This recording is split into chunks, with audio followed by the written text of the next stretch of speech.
Right. Welcome back to the Totally Average Gamers podcast. I'm KBurns30 here with AB Cincinnatus and I Frostbite.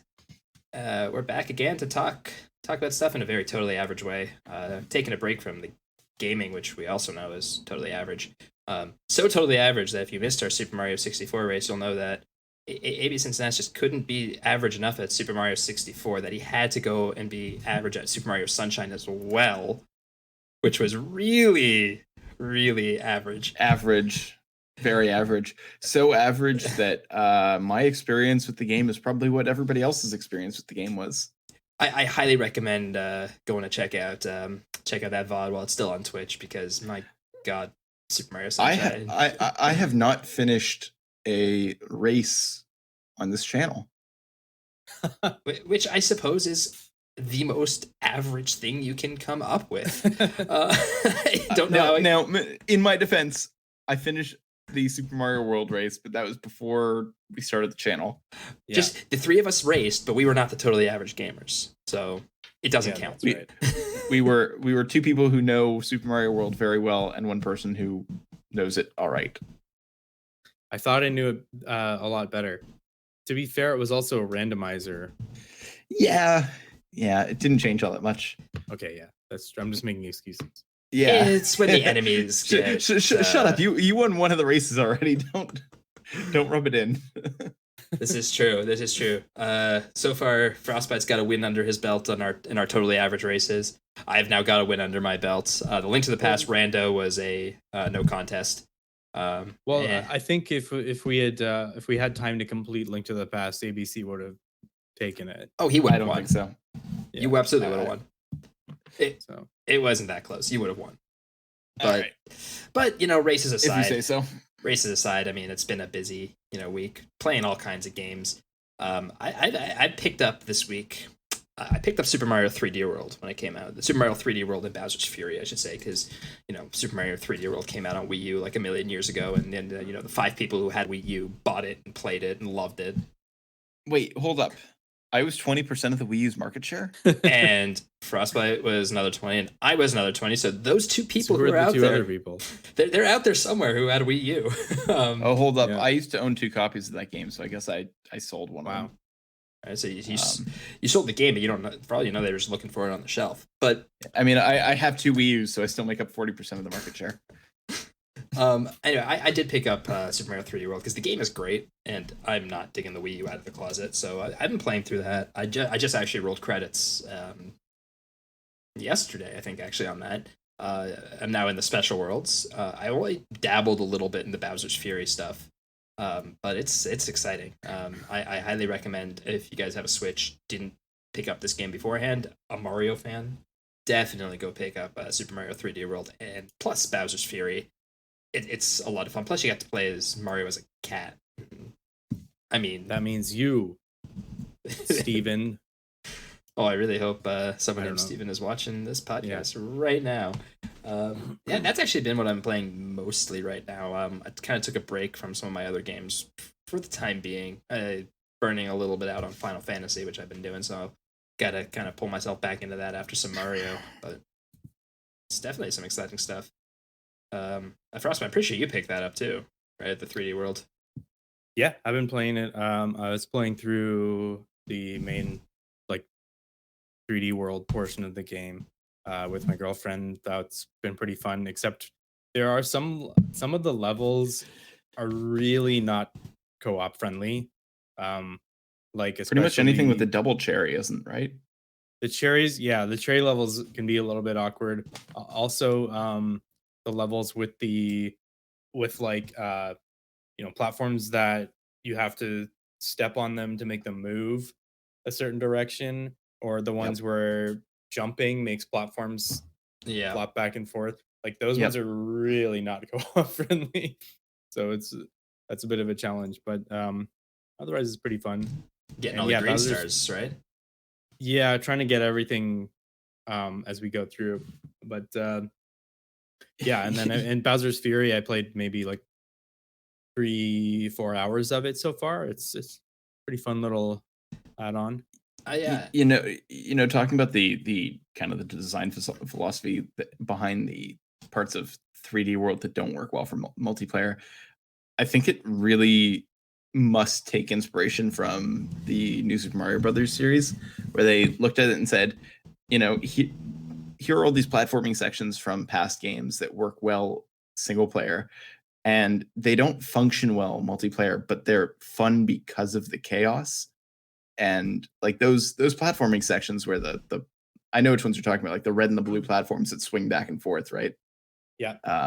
And like those worked well in Galaxy when they were first introduced because they were slow, methodical platforming sections. Mhm. And here they're clearly embracing that, like, this is somebody is gonna fuck over the rest of their friends by intentionally jumping just to drop everybody into a hole. Because So some people just want to watch Sorry, the go world burn, right? Well, exactly, but unlike New Super Mario Brothers, everybody has a shared life pool in 3D World. So The other thing is the other thing that's not co-op friendly is you can pick people up just by pressing Y, by pressing the run button.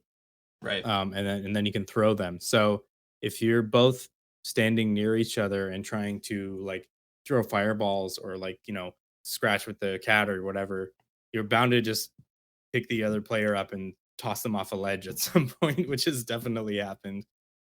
So yeah, again, right out of New Super Mario Brothers. Also, I don't think the Plessy levels work very well with multiple players, like, because really only the person in front I think gets to control.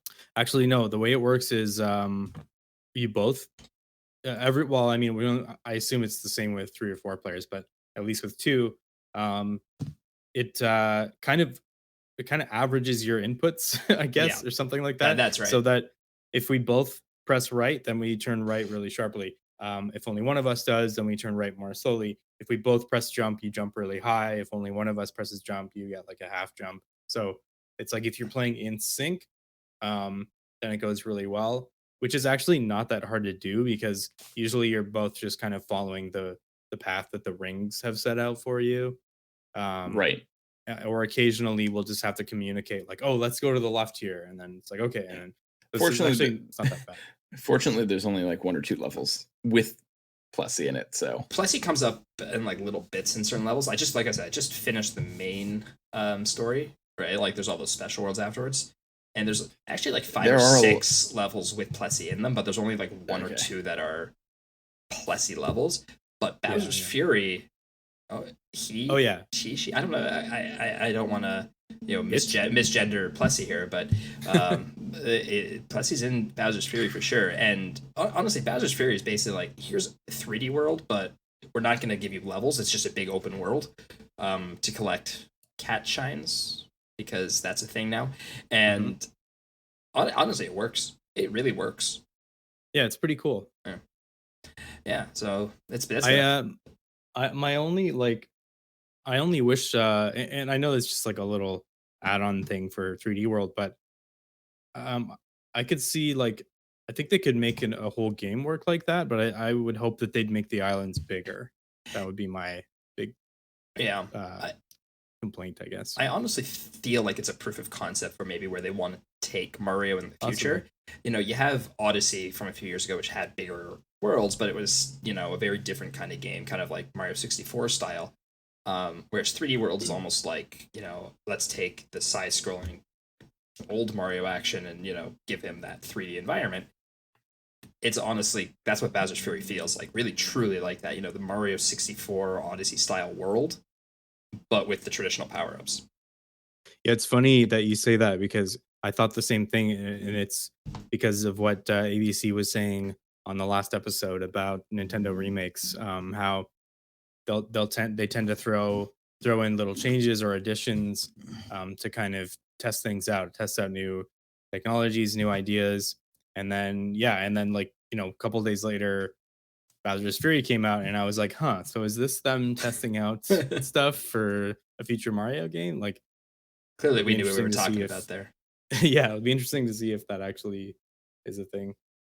All right, so ABC, you didn't buy 3D World because No, because I 100% of that game back on the Wii U, and I can't presently justify buying it strictly for Bowser's Fury. And I have both a copy of the Wii U game and 2 Wii U's currently hooked up in my apartment. So it's not even like I would be digging out the system. I played with the Wii U today. So like, I the one I have no active excuses. Wii U user here. I have no excuses to not go back to the original version to play that if I want to play that co-op. But yeah, I've been playing a lot of games. I've been finishing a lot of games. I was trying to think of when the last podcast was, so I could date this. But let's see. I started playing The Messenger on Switch. Oh yeah. And I haven't touched that in probably a week or so. But I've been enjoying it so far. I played through Super Punch-Out. I played through the original Kid Icarus. I finished Earthbound. I finished Final Fantasy VII. I played through Yoshi's Island. I played through Ghosts and Goblins. And that's just for the punishment. Last 2 weeks. Well, so it's funny, and we'll get into it when we talk about 2021 games. But like I was looking back at kind of all these franchises that have been dormant for a little while, and just seeing like what made people like the franchises originally. So like there's a lot of love for Kid Icarus, even though it's had really 2 games internationally, one that was exclusive to everywhere except for Japan. And that first game is not great by any means. It's a little rough around the edges. You know what? It's rough around the edges, but like mostly it's rough around the edges for the first 3 or 4 levels, and that's all that anybody ever got to see, because those levels are so brutally difficult. Yeah, I've never gotten past that third. I think the third level is the farthest I got. When you get out of the underworld, it actually is a fun game, weirdly enough, because it feels side scrollery, kind of like Metroid, which makes sense given it's like the same engine and some of the same team. But yeah, it's weird that you get to that 4th level and it's a big maze, and the maze plays almost like a Zelda game, and you've got resource management and money management and health management, and you're like, this is not the game I was playing for the last 3 soul crushing levels. But yeah, so I finished that on the 3D Classics version on 3DS, which I think is the best way to play that original game, because it had a few tweaks to the controls to make them just a little bit tighter, and also made the game more visually appealing. So like I did that. I played Super Punch-Out. I don't love Super Punch-Out. I think we talked about that on Discord.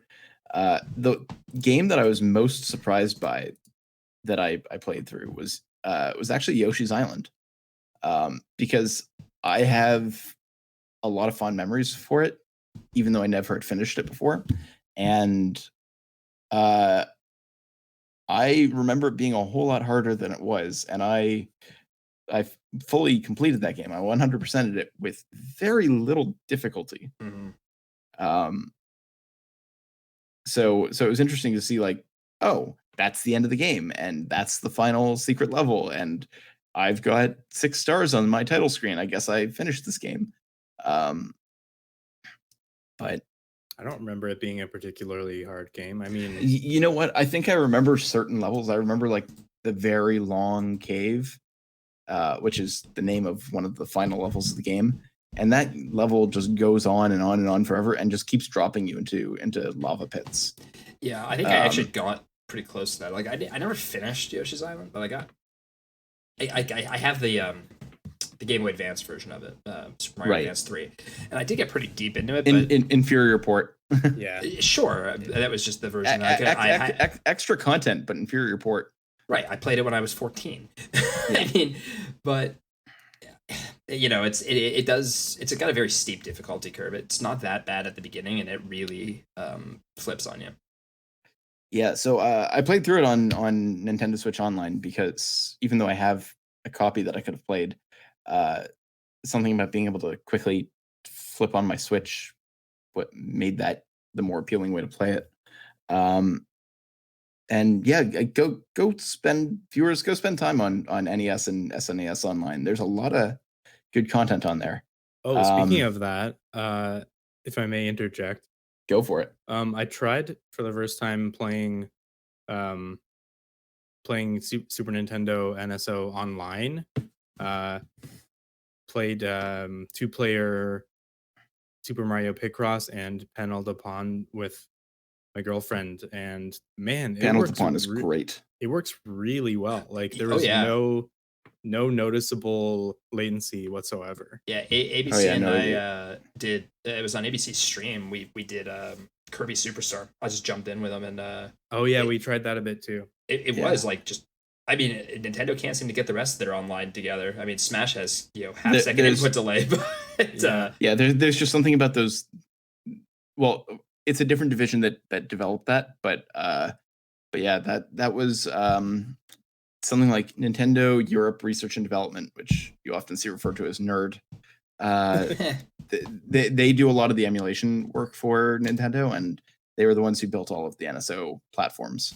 Really makes me hope that they release more multiplayer stuff, especially co-op.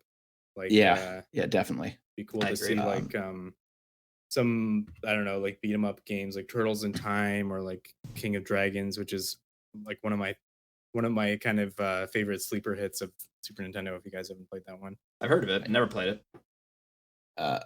One other game I forgot I played it. It just wasn't part of my backlog. Was I finished The Adventures of Lolo. I know I brought it up last stream that I had started playing it. I did finish it. It's on NSO NES Online. It's a fairly short puzzle game. I think it's 40 levels total, 40 puzzles. Fun game made by HAL Laboratories. Had a sequel that was a late NES release. We'll never see it on the platform. But that's kind of where we're at. And K-Burns, maybe this is more for you than for Frostbite, but even though like I didn't love my time with Final Fantasy VII, I found myself afterwards being like, I should go buy Crisis Core. I should go buy the Final Fantasy VII remake. And it's like, I didn't like Final Fantasy VII. Why do I want to buy more Final Fantasy VII? Because here's what it is, and this is what I was trying to tell you throughout. And you could disagree with me, but subconsciously you're clearly thinking it, which is Final Fantasy VII as a game. And I could really piss off a lot of people saying this, but it's true. And I'm saying this as someone who actually did enjoy it through a very recent playthrough. It has not aged well. It's it came out in 1997.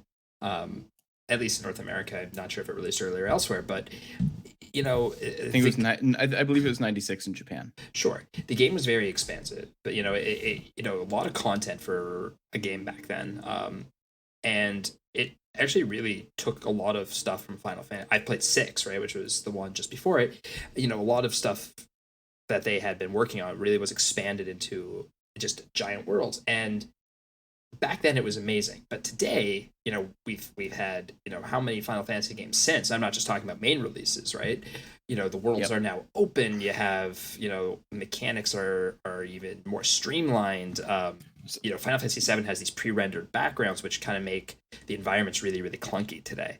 But what really gets you about the thing, and again, I said this to you as you were playing, and I'm not sure you really explored enough, especially in the first half of the game, to really see it all, is the story is so deep. And again, I played Final Fantasy VI. The story in 7 is compelling to a level that I can't describe, and I've played a few of them now, and I've set to play some other JRPGs. It's got one of the best stories. It's hard to argue that. It might not be your favorite, and that's fair. But that's why people keep coming back to it. It's the story. So now you have Crisis Core, the remake, and again, I don't want to like I'm not super interested in all of them, but like Crisis Core and remake are much more action oriented. So right, but remake is I can't say too much. Frostbite's still playing through it, so am I. But I think I'm a little farther than he is. But not to spoil anything, is that it really makes playing remake makes a lot more sense if you've played the original. Not that you won't get the experience, but there's something about it that it's hard to explain. People who've played remake, you probably know what I'm getting at here, but it goes back to that story, this really deep story, and it's deep. It's hard to find that in a game, especially one that was made in the mid to late 90s. So that's why you want more of it, because it was a good story. Yep. But if you see me, talking about the fact that I've pulled out a PSP to play, you can pretty much guarantee that I went ahead and bought Crisis Core. That's sure, because the guy over here at the Wii U also has to bring out the PSP. Oh well, don't even start. I could bring out the Vita. At least the Vita's more relevant. I mean, yeah, that's what I would have said 3 years ago. So yeah, lots of. Anyway, so I think that's what we're playing for the most part. Yeah, I think so. Little bits of stuff here and there. Yeah, I've been kind of game hopping a lot lately. I really need to go back and finish up the Final Fantasy VII remake. I haven't played it in like 2 weeks for some reason. But other than that, I've been game hopping all over the place. A couple hours of this, couple hours of that. I don't know why. Just one of those moods, I guess. But yeah, I would agree with that. I've done the same thing. I also haven't played remake in about 2 or 3 weeks. I hit a point where it's a good place to take a break, I think, because I'm pretty sure if I continue, it's kind of like end game. Sort of like you're not going to be able to go back and get things until you finish. So I'm not surprised that you guys are both kind of JRPG'd out, though. They're exhausting. I mean, look, I finished Earthbound and Final Fantasy VII both in the span of like 4 days, and when I finished Final Fantasy, I was like, all right, no more numbers. I'm good. No more numbers. Like, no more numbers for a little bit. Well, it's interesting though, because the JRPG, as much as like they can be exhausting, there's something about them that makes me just keep wanting to play them. I don't know what it is lately, and I never was like this before, but lately I've just been really trying to like seeing a whole bunch of them. They've been pulling me in. It's a problem. Well, it's because it's because you have the time. Yeah, I guess we all do have the time a little bit. That's really what it comes down to, is like, if you were reliant on the time you have in a commute, or no, that's probably all you would have is the time in your daily commute. Mm-hmm. You probably wouldn't want to sit down and play an RPG, whether it's handheld or console based. Certainly not PC based, right? Because there's just who has time for that. The fact that I was able to juggle the ones that I did was really just because of the streams, and as proof, like, I got a certain amount of time into Dragon Quest, and I've had to put it down because it was just taking up too much time. For sure. Well, normally we would start talking a little bit about what's been happening in the past couple weeks, gaming news wise, but I think we should pivot a little bit. I think we're going to get into some news in just a little bit as we kind of start dissecting 2021 a little bit. That's true. Yeah. They kind of overlap, don't they? Yeah. I'd like to, before there's a lot we're going to probably cover. It was Nintendo Direct last week. We touched on it briefly when we were playing Mario last week, but I'd like to kind of dig at that a little bit too. Yeah. But I mean, I streamed it, so there you go. There you go. But we could say, there's so much to cover there. I think we need to take it back a year. We're sitting. It's the end of February, and I kind of just want to.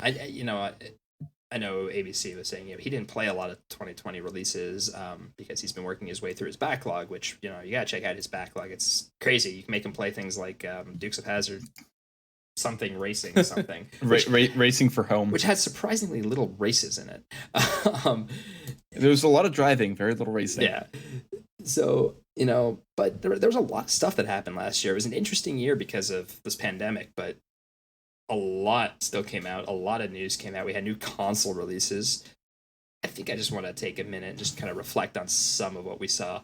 And we were sitting here, Frostbite and I, ABC, were just talking about Final Fantasy VII Remake, and I think that's actually an interesting place to start because, that game was announced in 2013, I believe, if I'm right. It's been in development for that long. Wow, was it that long? It had been rumored for long before that, and we finally saw at least the first chapter of that release this past year. So, and that was really kind of what led us to it was almost like the beginning of the end of this generation of consoles. We had a few big releases just following that up until the new console releases, and there's some really great stuff this year that you might have missed. It's been a crazy year, and some people might have missed them. So, I like to think of it as the PS4 swan song that Frostbite can now play because he has his PS5 finally. That's right.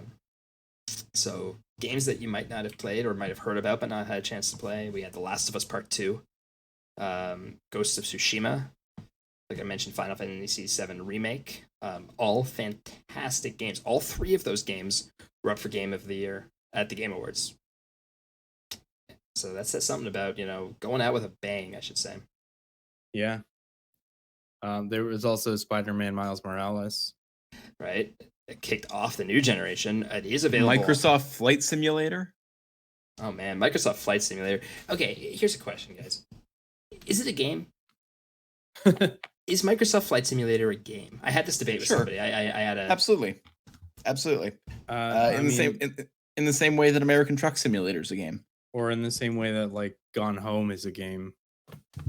Okay, I don't know about Gone Home, but is American Truck Simulator a game? Absolutely. Sure it is. Why not? Absolutely.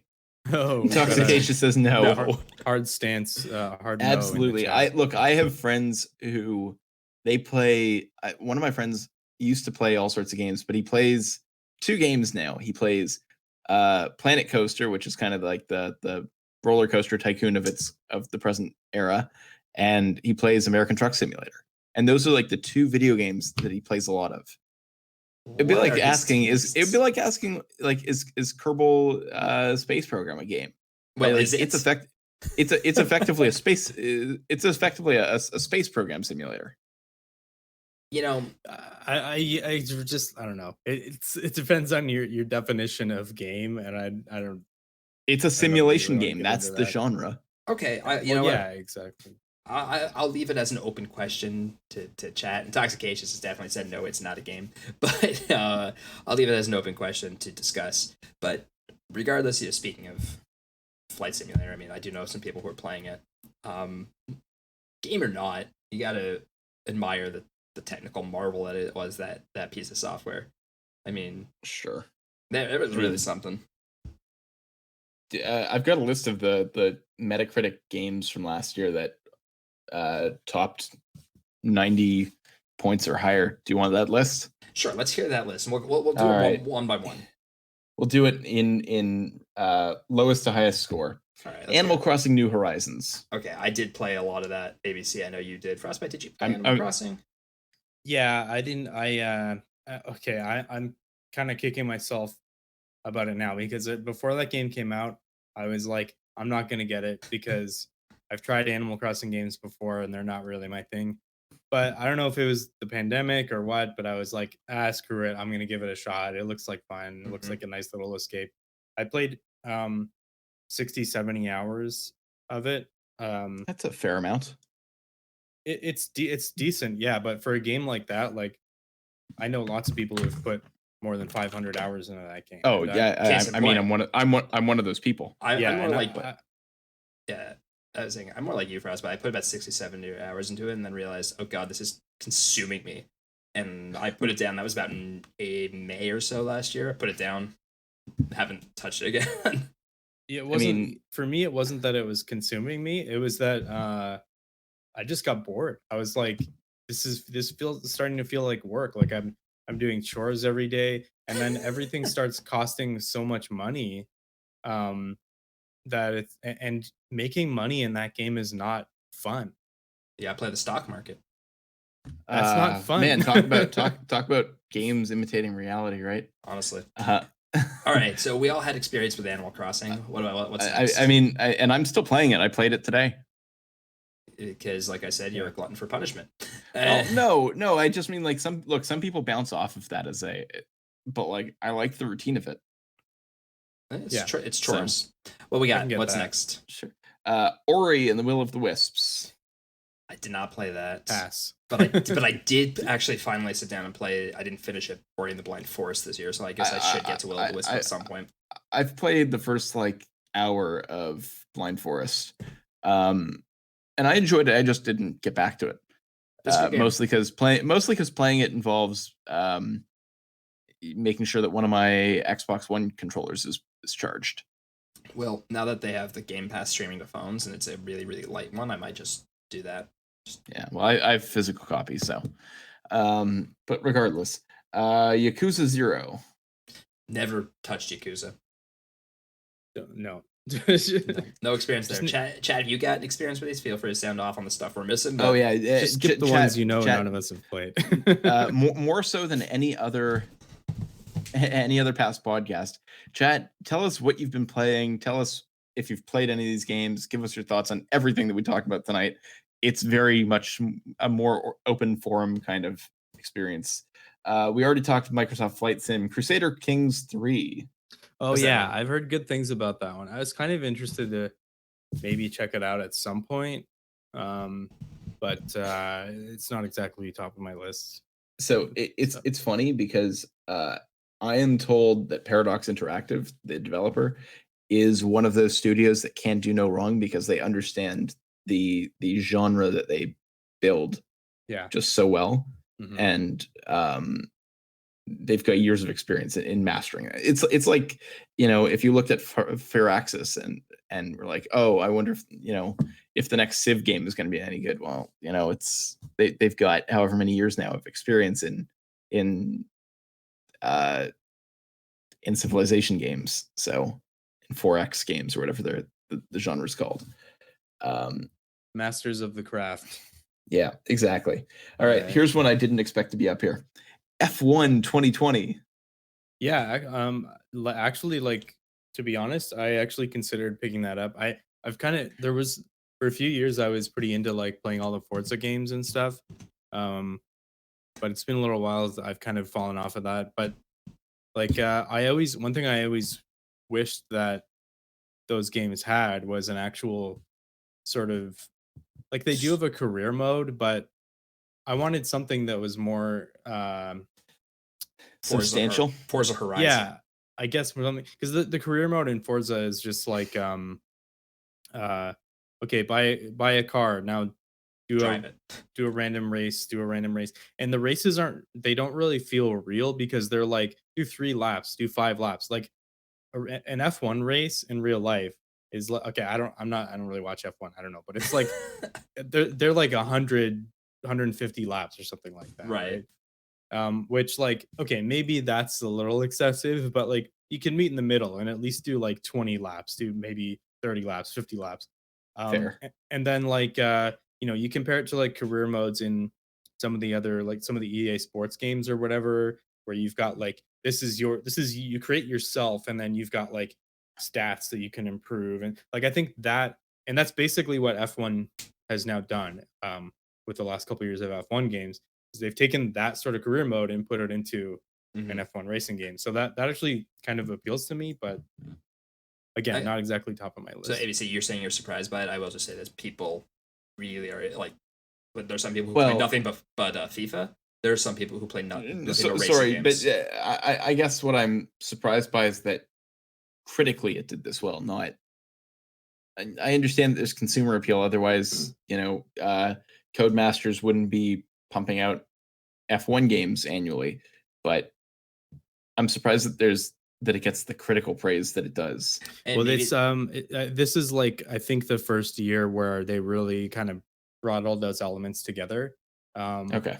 I think it was the previous F1 game is the first one where they did that career mode, but it was kind of like I think if I'm remembering correctly, the game had like a brand new engine and they had done a lot of work on that and didn't have a lot of time to kind of work on the other sort of systems of the game. So it was like, oh, they've got this cool new engine career mode, but like there's not a lot going on there. So now this year it was like, all right, let's build on that and just like really throw everything we can into the game. So I think this is the first one where everything really just meshed. Right. Cool. Next up on the list is Spelunky 2. Okay, I didn't play it. My brother did though, and he told Okay. me he was having a blast. Have you ever played Spelunky? I've watched it. I've never played it myself. What about you, Frostbite?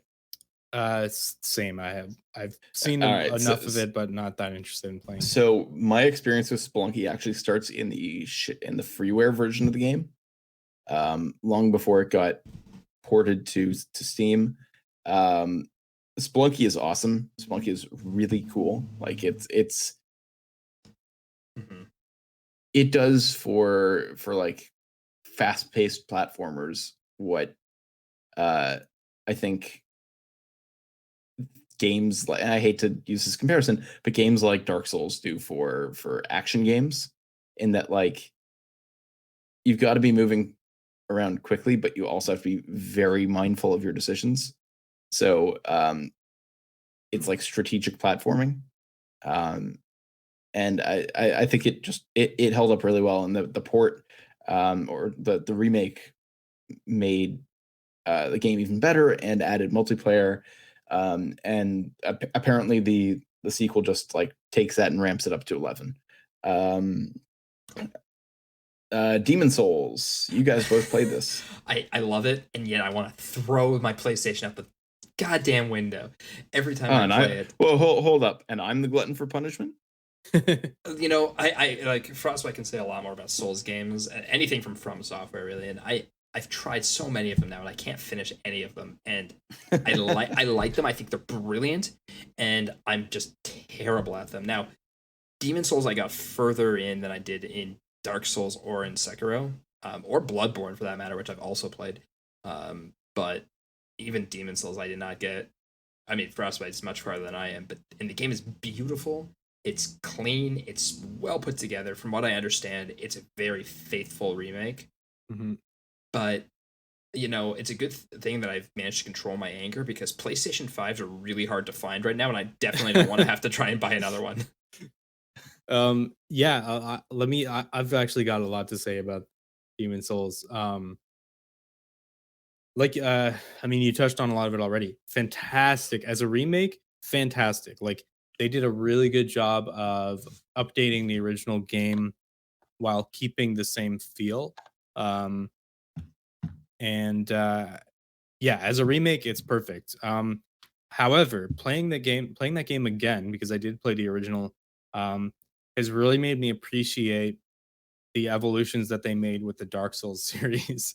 Because going back and playing Demon Souls, it can feel a lot more punishing, I think, than the Dark Souls games. Like, they added just something as simple as the Estus flask in Dark Souls, which is if you don't know, it's your healing item. Yeah, it's a healing item that every time you rest at a rest point, like a bonfire, it refills itself. So you get a certain number of heals back every time you rest.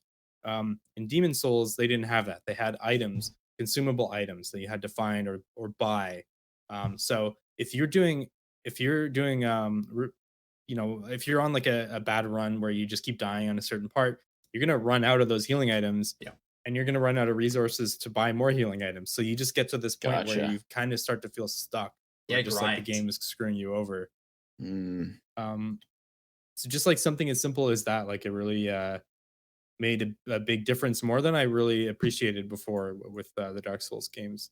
It's little stuff like that. The game does feel pretty punishing at times. But again, as a remake, amazing, because those were all problems that were present in the original game. Oh yeah, and no one claimed the game was easy. Like, don't get me wrong. Yeah. Like, it's not. Yeah. I'm complaining about it, but I think the game is brilliant, and it's true. Like, at this point in time, I mean, we'll talk a little bit about the next gen a little bit, but it is the only next gen game I can really come up with right now. Truly. One that isn't available elsewhere on past gen or other platforms. That's why I said truly next gen game. Well, like, see, I mean, that feels like maybe an arbitrary line to draw, because I would say that like Cyberpunk is a very next gen game. It is on previous gen consoles, but like It's it's not really on next not gen the same. yet, though. It's really not the same game. No, but those Cyberpunk consoles. hasn't yet released on next gen It's consoles. still in early access, right? Is that what No, I'm saying that we have yet to We'll actually get there. see a release on next gen consoles that's like a next gen game, in my opinion, besides Demon's Souls. Cyberpunk, which again we'll talk about Cyberpunk in a few minutes. Cyberpunk has not released the PS5 and Xbox Series X versions yet. It's currently running the old broken PS4 and Xbox One versions. Oh, Yeah. so you can't actually buy No, you PS5 cannot. Not version? yet. You will. I didn't realize that. It will be coming soon, but it has not yet released. Yeah, we'll get there because Cyberpunk actually is on the news for when we get to that section. That goes to show how closely I've been following Cyberpunk. Next in this list is The Last of Us Part 2. Yeah, which I have played. I have not finished it, although I did just install it on the PS5 as well because I want to play it in 4K. And it deserves every award it's gotten. Everybody was complaining about amazingly not the highest scored game of last year. Yeah, and that's fair. I mean, we're talking aggregate scores here, but when I mean, like I played the first Last of Us. I mean, it's an old. I mean, that game came out in like 2013 or something like that. So I'm not gonna. I haven't played any of. I won't Last spoil of Us, it. so I won't spoil it. Yeah. But I will just. I have it downloaded. It's on my list to choose probably for this year. I haven't gotten to it yet. That's fair. And I will say about the first one that the gameplay is nothing remarkable. It's not clunky. There's nothing broken about it, but it's nothing like. Is it one of those games where the character and the story make the game?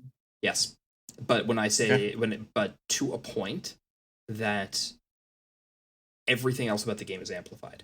It's a little hard to explain that, and it's The Last of Us was not one of my favorite. Like I loved the game, but it wasn't like my favorite game that I played the year it came out or anything.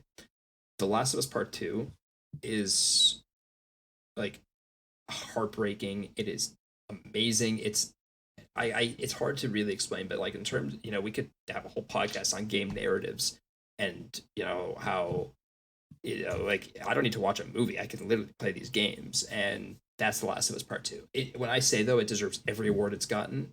People have complained about the story. They complained about the story and out of context in the leaks. If you play the game, you get it. It deserves everything. Cool. Any other thoughts, Frostbite? I bought it, but I haven't played it yet. So cool. Great contribution. Next up is Hades. On my list. I haven't gotten to it. I wish I had something to say about Hades. I swear, like not a week goes by that I don't think, should I buy Hades? But just have not picked it up yet. I don't know. That's exactly where I'm at. I was looking at the physical release of it, and I'm like, I can't justify spending double on this game, but I want it so bad. I kind of love that Hades and Spelunky 2 are both on this list. Because in some ways they are like, and mind you, I haven't played either of them, but I know enough about each of the two that they share so many elements in terms of like gameplay that it's shocking that like two roguelike type games really stuck, and it wasn't like people got tired of them after a period of time, because Hades came out in September, and look, Spelunky 2 came out in September. So both of those games really like somehow penetrated into the same or into different markets maybe, and both did incredibly well. Next up is a game I know none of us have played, which is Half-Life Alyx. And that's an accessibility problem. We can't really say too much about that. We talked about it in the tech episode. We would all play it were it not for the fact that none of us have VR equipment. Mm-hmm. Maybe one day. Yeah. Dragon Quest 11S Echoes of an Elusive Age Definitive Edition. My God, this game has a long title. And Oh man, and I know you're the Dragon Quest guy, but you haven't made your way up to 11 yet, and yet I was I'm playing working on it, I'm working on 7. and I was playing 11. And you want to know my honest opinion of it? I don't know how far I got into it. I put about 15 hours in, or maybe. That's it. Yeah, it's not that much. I think you got to be fair, I think you got RPG'd out around the same time that you were playing that game. That's kind of what was happening. I was playing both Final Fantasy VIIs around the same time, but okay, here's this. So you got Square's got these two really old JRPG franchises, right? You got Dragon Quest on one hand, and you got Final Fantasy on the other, and they both evolved in very different ways. Yeah. And I feel that Final Fantasy has evolved into next gen, and I don't think that Dragon Quest has. That's not to say that's a bad thing. Okay, I think that that's actually endearing. It's a very classical RPG. Yes, exactly. Yeah. And there's a market for that. Exactly. Yeah. I don't think I was that market. It's the same market for the people who bought Wii U's. All you, all one of me, but no. In all seriousness, that it's almost unfair to list this because this is the third time this game has gotten released. Yes. Right. It got released.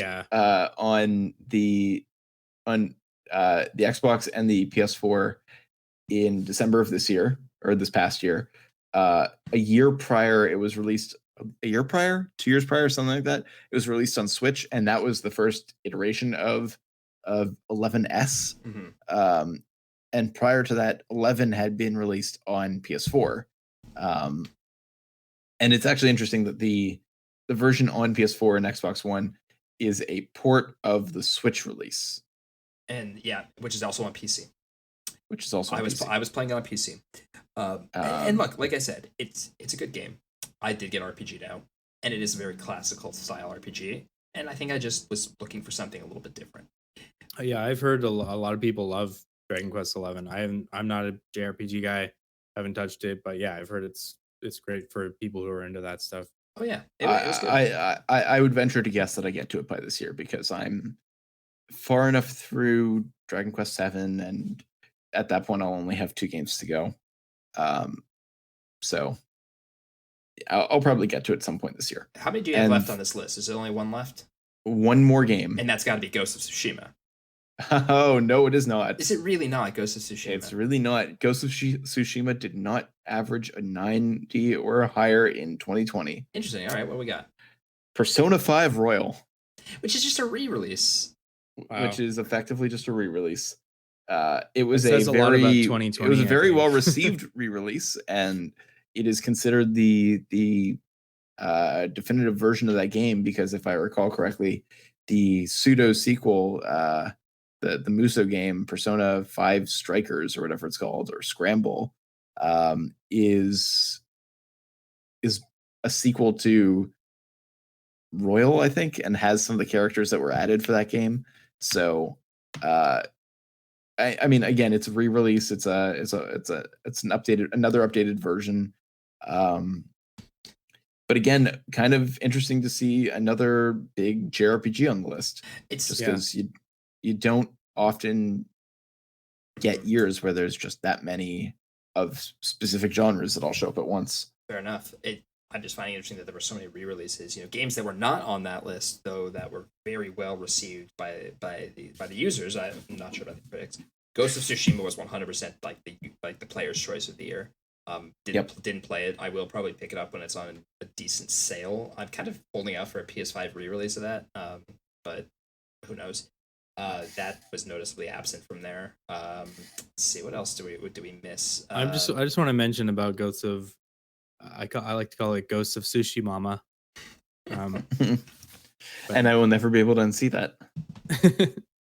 But no, seriously. I thought from the very first time they showed that game, like I'll probably pick it up and play it sometime, maybe if it's on sale. But from the first time I saw that game, I looked at it and I was like, okay, yeah, it's an open world game. I get it. Like it looks like every other game in that genre. It doesn't look like they're really doing anything that innovative with it. I'm sure it's a great example of games in that genre, but if you're not into the open world adventure, effectively the Assassin's Creed like, for lack of a better term. It's also, you play one, you've played them all kind of thing. I mean, that's why I You- got trouble well, with Horizon yeah. Zero Dawn, because it came out right around the time that Breath of the Wild came out, and I played that one first. So I have to go back and do Horizon. That and because comparing the two, it's very obvious which one is the better game. Right. So Horizon, I still want to go back and play more of. Not really part of this conversation, but it's true. I think you're right, Frostbite. It's just another open world game. Yeah. But also not on this list, which, another really popular release this year, very different genre, Doom Eternal. Yep. That's right. Yep. Wasn't as highly reviewed, if I remember correctly, as the first one was. Not sure. I can't recall, but I do recall a lot of people playing it when it came out. Very popular release. I think the original, whatever it was, 2016's Doom was like an 87 on Metacritic, and I think Doom Eternal was like an 83. It was just considered like more of the same, which is not a bad thing when Doom Eternal was rated so high, or Doom was rated so high. But look, I mean, Doom is one of those games where you know exactly what you're getting yourself into. You're coming into kill demons, and I can't argue that it probably delivers that. So, what can I say? Not really my thing. I like the first one.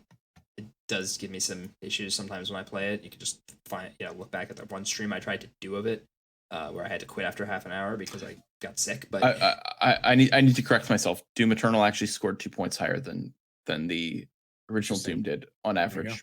All right. But so across all platforms. Just some interesting releases that I realized weren't on there. A couple other things that we saw come this year. Super Mario 3D All-Stars was a November release. I mean, we're talking re-releases. What's wrong with more re-releases? Yeah. Right. But those all came. Super Mario 35 also was part of the 5th anniversary of Mario. So the whole Mario anniversary. Pretty big game. It really did play out towards the end of 2020. So I'll count that as a 2020 thing. I played more of that than I played of the 3D All-Stars collection. I did not. I played a lot of but I also played a lot of Tetris 99. So it's, I think that part of that game really, really clicked with me. Sorry, go on. You were saying about Mario? I was just saying that the whole 35th anniversary of Mario that did play out this year. Game & Watch Super Mario Brothers came out. It did. Wasn't the only piece of hardware that came out last year. Not the only piece of hardware. We had a lot of new hardware last year, didn't we? Yeah, we did.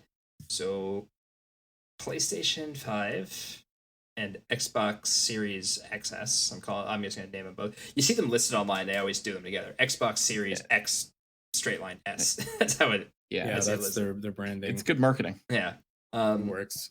Now, so you can't confuse the two. So, I think we're going to talk even more next gen in a while. Frostbite and I both picked up the PS5. ABC's holding out for a little while until some games come up, and then you'll make your call on what to do there. I mean, look, when the time comes, I'll end up getting a PlayStation. I didn't want to rush into this because there was no reason to. That's fair.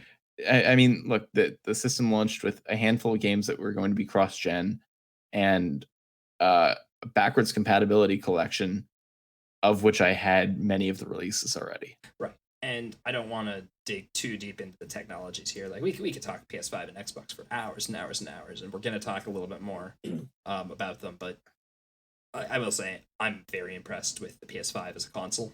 The DualSense as a controller is an impressive piece of hardware. If you do have a PS5 and haven't actually played Astro's Playroom, go play Astro's Playroom. It's worth the couple hours that you'll check it out. It's a bit of a tech demo, but it's also one of the coolest tech demos I think I've ever tried. So definitely worth your time.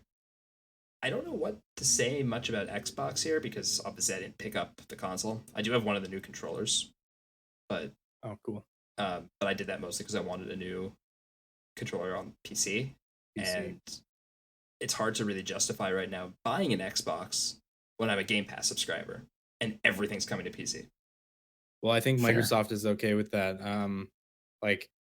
It seems like that's the big story with it's almost like the story of Xbox of PS5 versus Series XS is the story of PS4 versus Xbox One. Maybe not quite the same, but it's like yeah, the PS5 came out and it's like, whoa, look at all these killer games that we got right off the bat. And everything looks great, like the games look amazing. And then Xbox comes out and it's like, hey, this thing runs really well. All the online systems are great. Game Pass is cool. We love backwards compatibility, but where are the new games? It's true. But Yeah, I think it it's also the same story. showcases something, which is, I think 2020 was the year that the console wars ended. And I think anyone who's still sitting there saying I'm an Xbox One or PlayStation One, or I think they really misunderstand what's happening right here. Every single company here, Nintendo included, is playing their own game and they're running their own race and they're trying to do very, very different things. They're not competing with each other the same way. Look, as long as you're not a Stadia fanboy, everybody's winning. Stadia lost. Let's be honest, Stadia lost. Also, like because so many games are going with crossplay online now, it almost like the ecosystems are coming together in a way. So, Yeah. which I think is really cool. It's Because true. then it doesn't matter which console I have and which console my friends have, we can all play together depending on the game. But I think as we go forward, more and more games are going to be doing that, which is awesome. And I think it's because they like, some of the consumers like to shit post online about who's winning and who's losing, but I think that the people who are running these companies they know that there's no race anymore. Phil Spencer's over there at Microsoft talking about, we want you to play your games where you want to play them, and we want to make that accessible. You got Sony on the other hand, and they're saying, here's our impressive lineup of exclusive that mature exclusive games that you can only play on PlayStation. People are like, yeah, that's great. And I'm also going to go pick up the Game Pass stuff so I can play my PC games. This is me. And then you got Nintendo over here saying, hey, look at us. We're super innovative, and you still can't find a Nintendo Switch, and it's been almost 4 years since it came out. Yeah. And people are buying that too. So let's not forget that there were some other players in the market this last year. In the hardware market, there was Konami with the TurboGrafx 16 Mini, which somebody probably picked up, I'm sure. I did. I was going to say, I was pretty sure Frostbite did, because he did a stream of it once. We're getting there, Toxicacious. It's on my list. The KFC's not out yet. KFC. So, KFC. do you want to say anything about the TurboGrafx Mini? Did you get the TurboGrafx version, or did you get the PC Engine version, or the? I got the TurboGrafx version because it was the easiest one to get. This thing was actually really difficult to get in Canada. I had to order it from Amazon.com in the States and pay a whole bunch extra shipping to get it. They're stupid expensive now. If you want one, they're like $200 now. So it's cool because I never owned or got to play any of these games growing up, and there were a couple games on there, especially Castlevania Rondo of Blood, that I really wanted to play. So for that, it's really cool. It's not the best emulation, which is amazing to me because M2 did the emulation. And for those who don't know, M2 is effectively an emulation house. Like, that is their bread and butter. They do a lot of stuff, mostly for Sega, I would say, is their biggest market. But they've done some stuff for Nintendo. They are the kings of emulation. Usually, they get emulation right like 9 out of 10 times. It looks okay. To be fair, it looks really good and it sounds really good. And for most people, that's perfect. That's all they want. That's all they need. But there is some noticeable input delay for someone like me who's super picky about that. And there is audio delay as well, which is for some reason really common now with all these emulators. And it's like the audio delay is like, okay, I can live with that, whatever. But I did notice it. But yeah, I wish the input delay could be a little better. To be honest, I'm still waiting for there's some people who are working on basically like a jailbreak firmware for it. It'll happen. No, it is like they're already doing it. No, I mean, I have no doubt that they'll finish soon. rather. Yeah, so once that comes out, like I'm hoping that's gonna prompt me to get a little more use out of it, and I don't know, we'll see. Maybe they can even improve some of the emulation on it. I don't know. I'm not sure Right. if that's Uh, how doable that Sega is. got into the console market again with the Game Gear Micro. Those did not release worldwide. And I will say this: if the damn things last more than an hour in battery, it's a win. Well, unlike its larger counterpart, it's powered by 2 AAA batteries or through a USB charger. And I have to say the funniest part about it is the screen to make the screen larger, which is like almost the same size as the one from the original console. Because the whole thing might as well be like the size of the original Game Gear's screen. Yeah. It's crazy stupid. And then the last company that got into the hardware market last year, or like notably got into the hardware market last year, was Atari, as Intoxicatious noted, with the Atari VCS, which is a Linux-based little micro console that is supposed to play some more modern titles. I don't really know anything about this thing other than it costs like between $200 and $400, and nobody cares about it. Yep, sounds about right. That's kind of What's cool that's about kind- it, to be kind of what it fair, is. is that they give you tools to make your own games, Well, that's exactly it, right? It's like almost a developer console. which I think is really cool. And I think they're smart to do something unique like that. It's just incredibly niche, I think, and Mhm. that's why it's weird to throw that out there amidst the other ones, which are either, we talked about the Game & Watch and the Game Gear and the Turbo Graphics, and those are very much all either anniversary releases or retro releases of some kind. Obviously sparked by the NES Classic a few years back. Mhm. And like That's where it all starts. I don't know how those things do these days, because they are the market for them has easily or has very clearly dried up since I think the Genesis one or the PlayStation one just did not do well. I don't think that the market's dried up. I think that the nostalgia isn't there the same Yeah. way. Yeah. Nintendo will come if Nintendo decides to turn things around and says, "Here's a Nintendo 64 Classic." Maybe they'll do it. Maybe they Oh, won't. that'll be big. That'll be big. It'll sell. If they turn around and decide to do a Game Boy Classic edition, it will sell. Nintendo has proven time and time again that their nostalgia works. Yeah, For God's sake, that's fair. they're releasing Skyward Sword. We'll get to that, but it's already the top seller on Amazon. So Yeah. it doesn't matter Yeah. what. There was never a market for micro consoles. There was a market for Nintendo games, and there's always been a market for Nintendo games. Intoxication me- says like how Mario Party works for them, but not for others. Yeah, we talked about that last time, right? Yeah. The party Yep. genre. Nintendo's got a way of making things work. I don't know. Hey But man, slap Mario's face on it. Ape Escape made it work. I just want to say though, I would take a Dreamcast Classic. It's funny. I have a Dreamcast, so that's not even something that I would consider. And like, I also have more of the expensive titles on the system. So Do I really need another way to play Sonic Adventure and say like, No, I love you need a Sonic way to Adventure, play and then really realize I hate K-Burns, Sonic Adventure? you're missing this. It's a way for you to play Choo Choo Rocket. If I can't play couch co-op, I don't want to play it. No, if you want to be able to play online, because I was going to say you could play that game online. on the That Dreamcast. game doesn't have any online functionality. If they made that game online, sorry. only has been 2 releases. I disagree.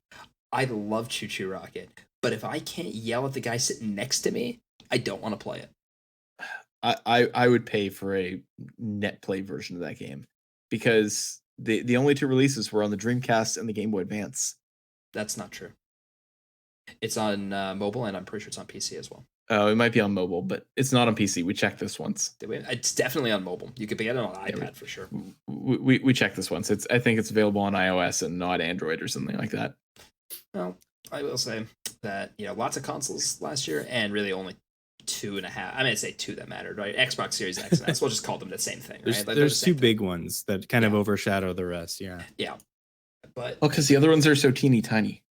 they really are. They They really literally overshadow the rest. Yeah. And then you could buy the Xbox Series X fridge that overshadows even the Series X. So, let's give this a nice cap off, guys. What did we think about 2020 as a whole for gaming this year? It was an interesting year. We had a lot of delays this year. We didn't see Halo. We were supposed to see Halo. We didn't see it. A lot of COVID pandemic. It really caused some issues in the market. So, what do we think? I think that it was an interesting year. I think with the pandemic hitting, there were initially a lot of delays. Nobody really knew what to expect. And I think as a result of the pandemic, some really interesting things happened where you've got, sure, Animal Crossing would have been successful either way, but I don't think it would have been nearly as successful as it is without a pandemic. Um, and then you've got games like Fall Guys and Among Us. Among Us was huge in 2020. That game came out in 2018. Yeah. And suddenly it's like one of the biggest games. Everyone's talking about it. Everyone's playing it. And again, I think that's because everyone's stuck at home and they're looking for ways to connect with each other. So you've got stuff like that happening. And then also just the whole thing we talked about with all the re-releases, remasters.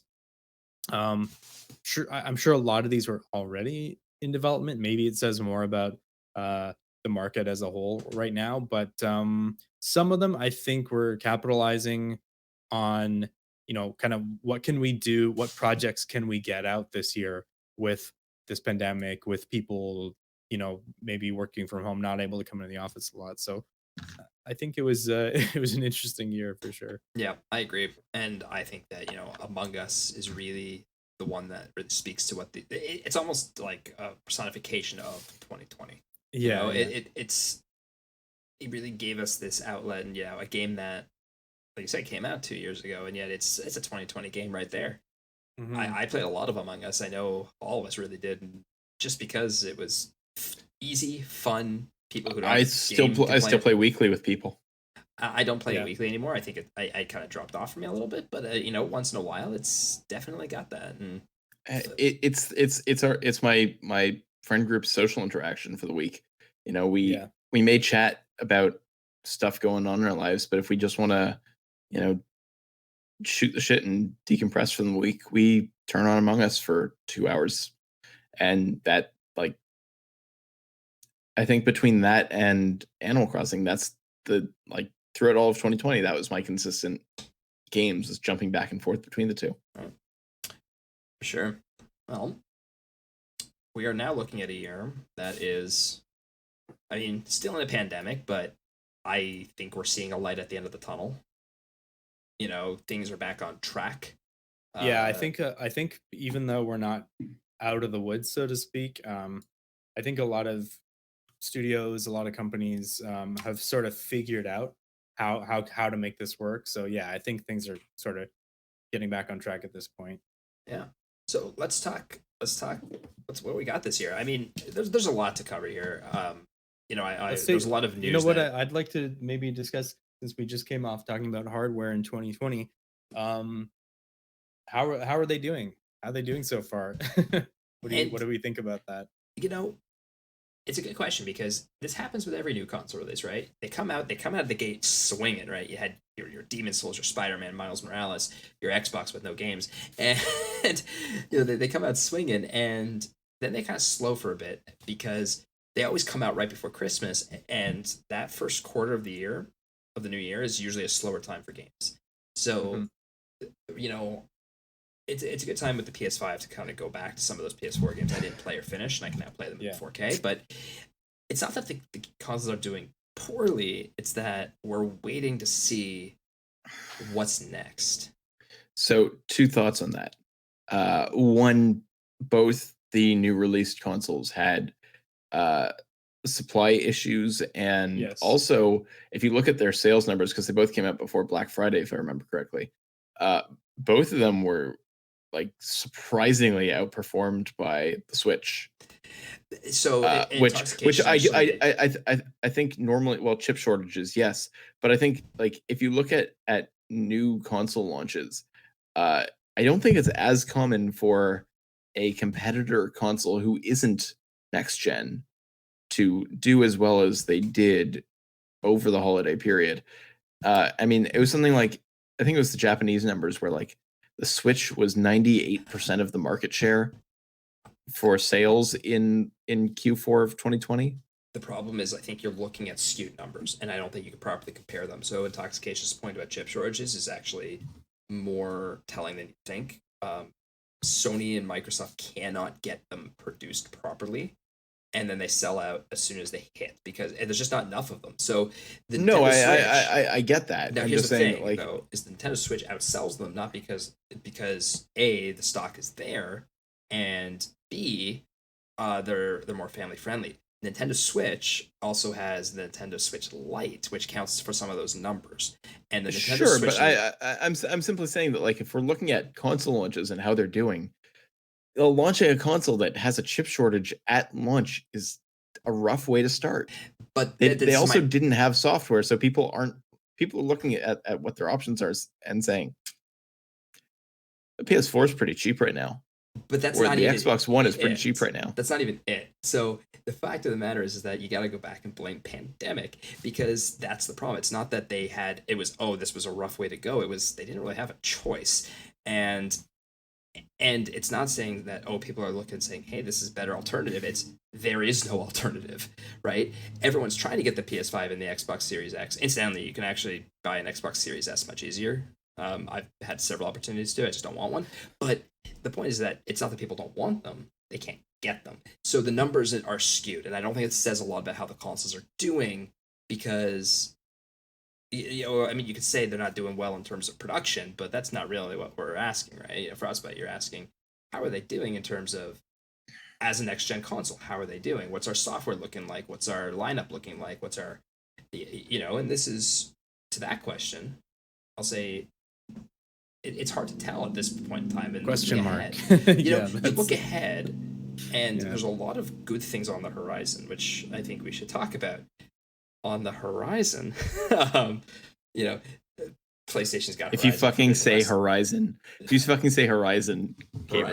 Horizon Forbidden West is a confirmed title for 2021. It is going to be on PS4, to my understanding, but it is developed with next gen in mind. Similar to how Cyberpunk was done. That being said, it is cross-gen. Yeah, but that's what I just said, that it was developed more with the next gen in mind. So, but that we got that coming. Sony just yesterday, if I get my dates correct, announced PSVR 2.0. Yep. Yes, that's interesting. So that's going to be an interesting thing to look at this year as we go.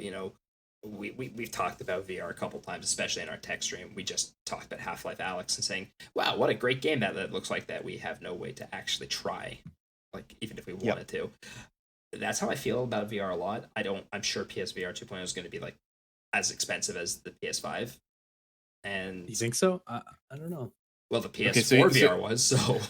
So here's my question for you guys: does PS4 or does PSVR 1.0 become cheaper when 2.0 launches, or is it still the inaccessible hellhole that VR has always been?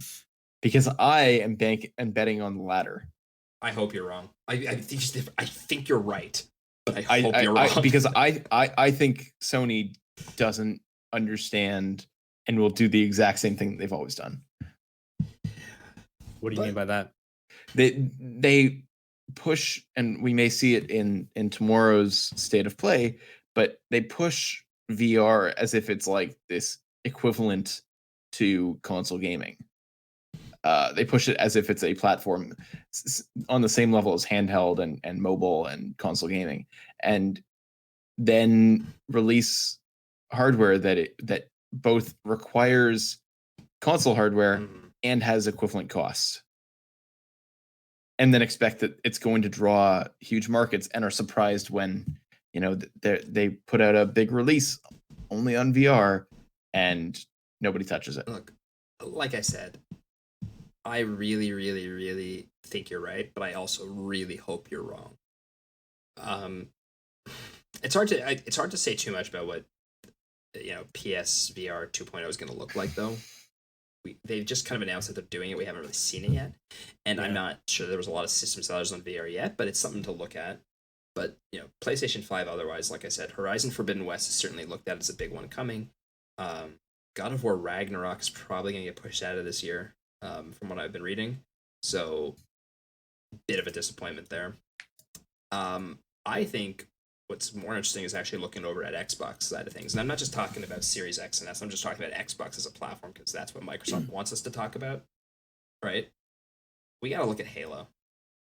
We should have seen Halo already, and it got delayed. And it got delayed almost a year. And it was supposed to be a launch title, right? Right. Halo is the one to look at from Microsoft this year. We need to see Halo Infinite. Probably, yeah. Probably. I don't know. Did you guys how much Halo have you guys played over the past couple of years? I mean, I played through the first 2 games for the first time. But just the first 2. Yeah, during the year that I did the 52 games in 52 weeks. Right. Frostbite, you have Halo experience? No, I've never been a Halo guy. I mean, I've also played the multiplayer on all of the subsequent games. I've played a bit of multiplayer here, and the multiplayer is great, always great. Even Halo 5, the multiplayer is great, but I think that the story has taken a dive in the last couple of games. I played through all the first 4 on Master Chief Collection a few years ago, and then I played Halo 5 when it came out. I'm really hoping Infinite turns that around because Halo 5 is, narratively speaking, is a massive disappointment, and I think you're asking how are these next gen things looking. Halo Infinite is going to determine how Microsoft looks in next gen going forward. Interesting. Yeah. So, yeah, and I mean, if we're talking how are these guys looking, let's talk Switch too. How's Switch looking for 2021? Switch is looking, in my opinion, fantastic. Like they're still holding their own. I have no concerns with regards to I Nintendo. was writing down some of my most anticipated games, and there is obviously not a single Xbox exclusive because I didn't get the new Xbox. But there are no PS5 exclusives on my list either. But there are some Switch exclusives. Now, when you say PS5 exclusive, do you mean PS5 or just PlayStation in general? PlayStation exclusive. Okay, because Horizon is on my list. Well, I haven't played the first one. Neither have I, but I have which you have, but you have access to it because it's on the PS Plus collection. It is not. It's not really. It is not. No. That is weird. You would think it would be. No, I think it will be eventually. I think they did it. You know what? Purpose. It probably isn't because it's also getting that PC release. No, it already did. It did get the PC release, and that is exactly right. The PlayStation 5 came out not that long after it dropped on PC, and I think that they decided to hold off on the free versions so it could sell more on PC. Well, I'm kind of thinking that I would rather get it on PC, but I'm waiting to see. I'm waiting for some more patches because when it came out, all reports were saying that it was pretty buggy and didn't run well on certain systems. But so I'm gonna say something that I don't normally say about big games like this. If you can get it for free, get it for free because it's one of those games where like I bought it full price with the complete edition on PS4 and I finished it and I finished the DLC and I kind of did it because I felt I owed it to myself to give the game a fair shake. And by like the maybe the halfway point, after the first third of the game, I was like, I know this game is not for me. It's just very bland, generic open world game. You saying that, and I've only played like the first couple hours of it, but acknowledge that is an unpopular opinion. It also has an audience that, generally speaking, played it before bigger, newer open world games came out later in the same year that totally changed how open world games have played since. And that's fair, but I will say, Forbidden West is certainly one I'm looking forward to this year. But I agree with you, Frost, about that Switch. I got games on there that I'm really looking forward to. we're gonna have some totally average gaming Monster Hunter Rise streams, I think. Oh, yeah. I think we have to. Yeah. I think we have to. We kind of started this whole thing doing Monster Hunter World, so I think we're gonna do some totally average Monster Hunter Rise. And as far as I know, that's a Switch exclusive, right? We all have to. We all have to That's have our Palamutes. There's a rumor floating around that it's coming to PC. For some reason, everyone's saying it's after 6 months it'll be on PC. There are people who will state this as a fact in like every single YouTube comment section. PC every Master single Race. message board. All right. So Um, so I will say something, which is that historically, Capcom exclusives on Nintendo platforms are not ever exclusive. Well, And no, I this- mean, it's this started on the GameCube where they had the Capcom 5, which became like the Capcom 3, and then I think all of them have since been ported to other platforms, with the exception of maybe one. But like,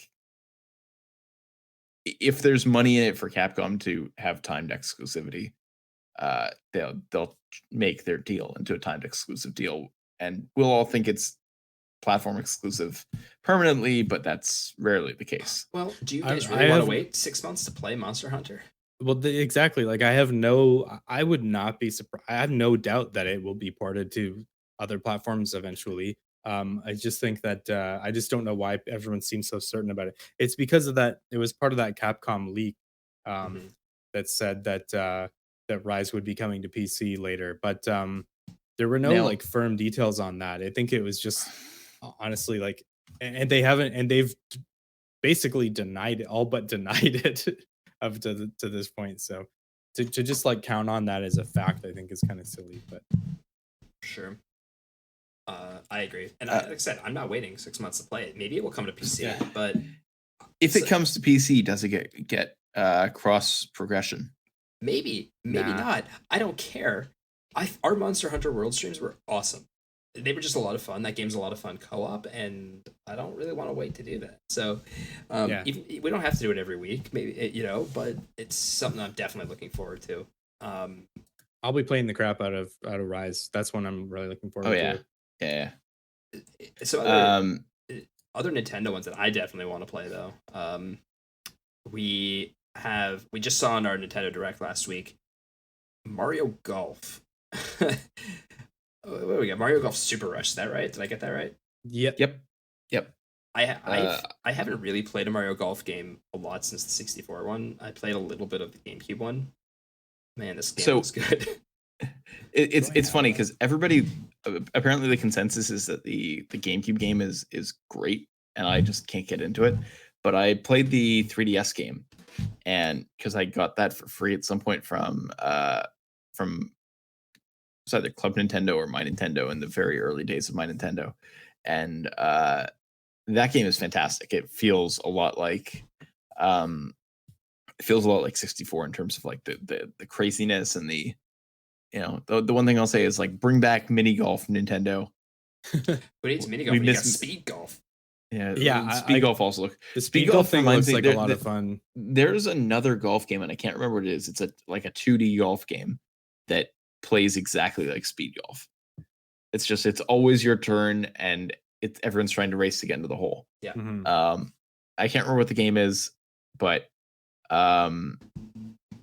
yeah, the Mario Golf looks great, and honestly, it's a Camelot title, so I have faith that they will get it right. Yeah, I'm like low key excited for a golf game, which is really weird to me. But yeah, it looks That's like fun. That's exactly how I feel. There's only two golf franchises that I actually have ever gotten into, and one's Mario Golf, and the other is Ribbit King, which Oh my god, Mo- Ribbit King. I fucking love Ribbit King. A lot of Um, people, for some reason, seem to have a soft spot for that game. Have you played it? I've watched There you go. Intoxications in chat. Bring I've back watched Ribbit King. I've watched him play Ribbit King. Okay, so Ribbit King feels like if the spirit of Mario Golf 64 lived on into the following generation. Mhm. It's just like that over the top, goofy kind of golf game that knows that it's a cartoon golf game, Yeah. right? It's not trying to be, PGA World Tour. It doesn't take insert itself year. seriously. Yeah. My favorite golf game of all time is Kirby's Dream Course. I really like Kirby's Dream Course. I have a soft spot for it. I have finished that Super game. fun. I just can't believe all three of us are excited for a golf game. We are not sports gamers here, and all three of us are sitting here talking about how excited we are for a golf game. Yeah, that's going to be an interesting June. I'll give you that. Yeah, definitely. Before we talk about some other games coming out this year, I just kind of wanted to briefly touch on some of the acquisitions that happened this year and kind of the games that have resulted from them. If that's cool by you guys. Go for it. So Nintendo purchased Next Level Games. You know them because they did the last Luigi's Mansion, among other things. Okay. Yeah, but it's that's a they were effectively quality. a second party studio who is now first party. Not Lucasfilm a big revived Lucasfilm Games to take back the license held by EA. And that is cool. And we have now confirmed Star Wars games coming from other publishers as well. I think Ubisoft's already confirmed one. Ubisoft and Massive Entertainment. Yeah. Yo-Yo Games, the developers of the Game Maker software, were acquired by Opera to establish an Opera gaming division. That's just weird, but okay. Yeah, we're never going to hear about that again. We're probably never going to hear about that again, but I think that's an interesting one. Vicarious Visions was merged into Blizzard Entertainment. That one interests me the most. And we'll get back to that because we know what game they worked on. Yes. Yeah, we'll talk about that very soon. I have a lot to say about that. Google shuttered its internal Stadia games and entertainment division. Mm-hmm. And I was looking into like some of the names attached to that studio, or those two studios rather, and like there are some really notable figures in there. Like I think it was like the one of the longtime former heads of Double Fine was running part of that division, and it's like I didn't even know they had left Double Fine, but they were apparently making games for Stadia, but not anymore. The Embracer Group acquired Gearbox Software, Asper Media, and Easy Brain. Wait, who? Embracer Group. Never heard of them. Nope. Wait, does Electronic? But you said Gearbox? Yeah, they acquired Gearbox. Wasn't Gearbox owned by 2K?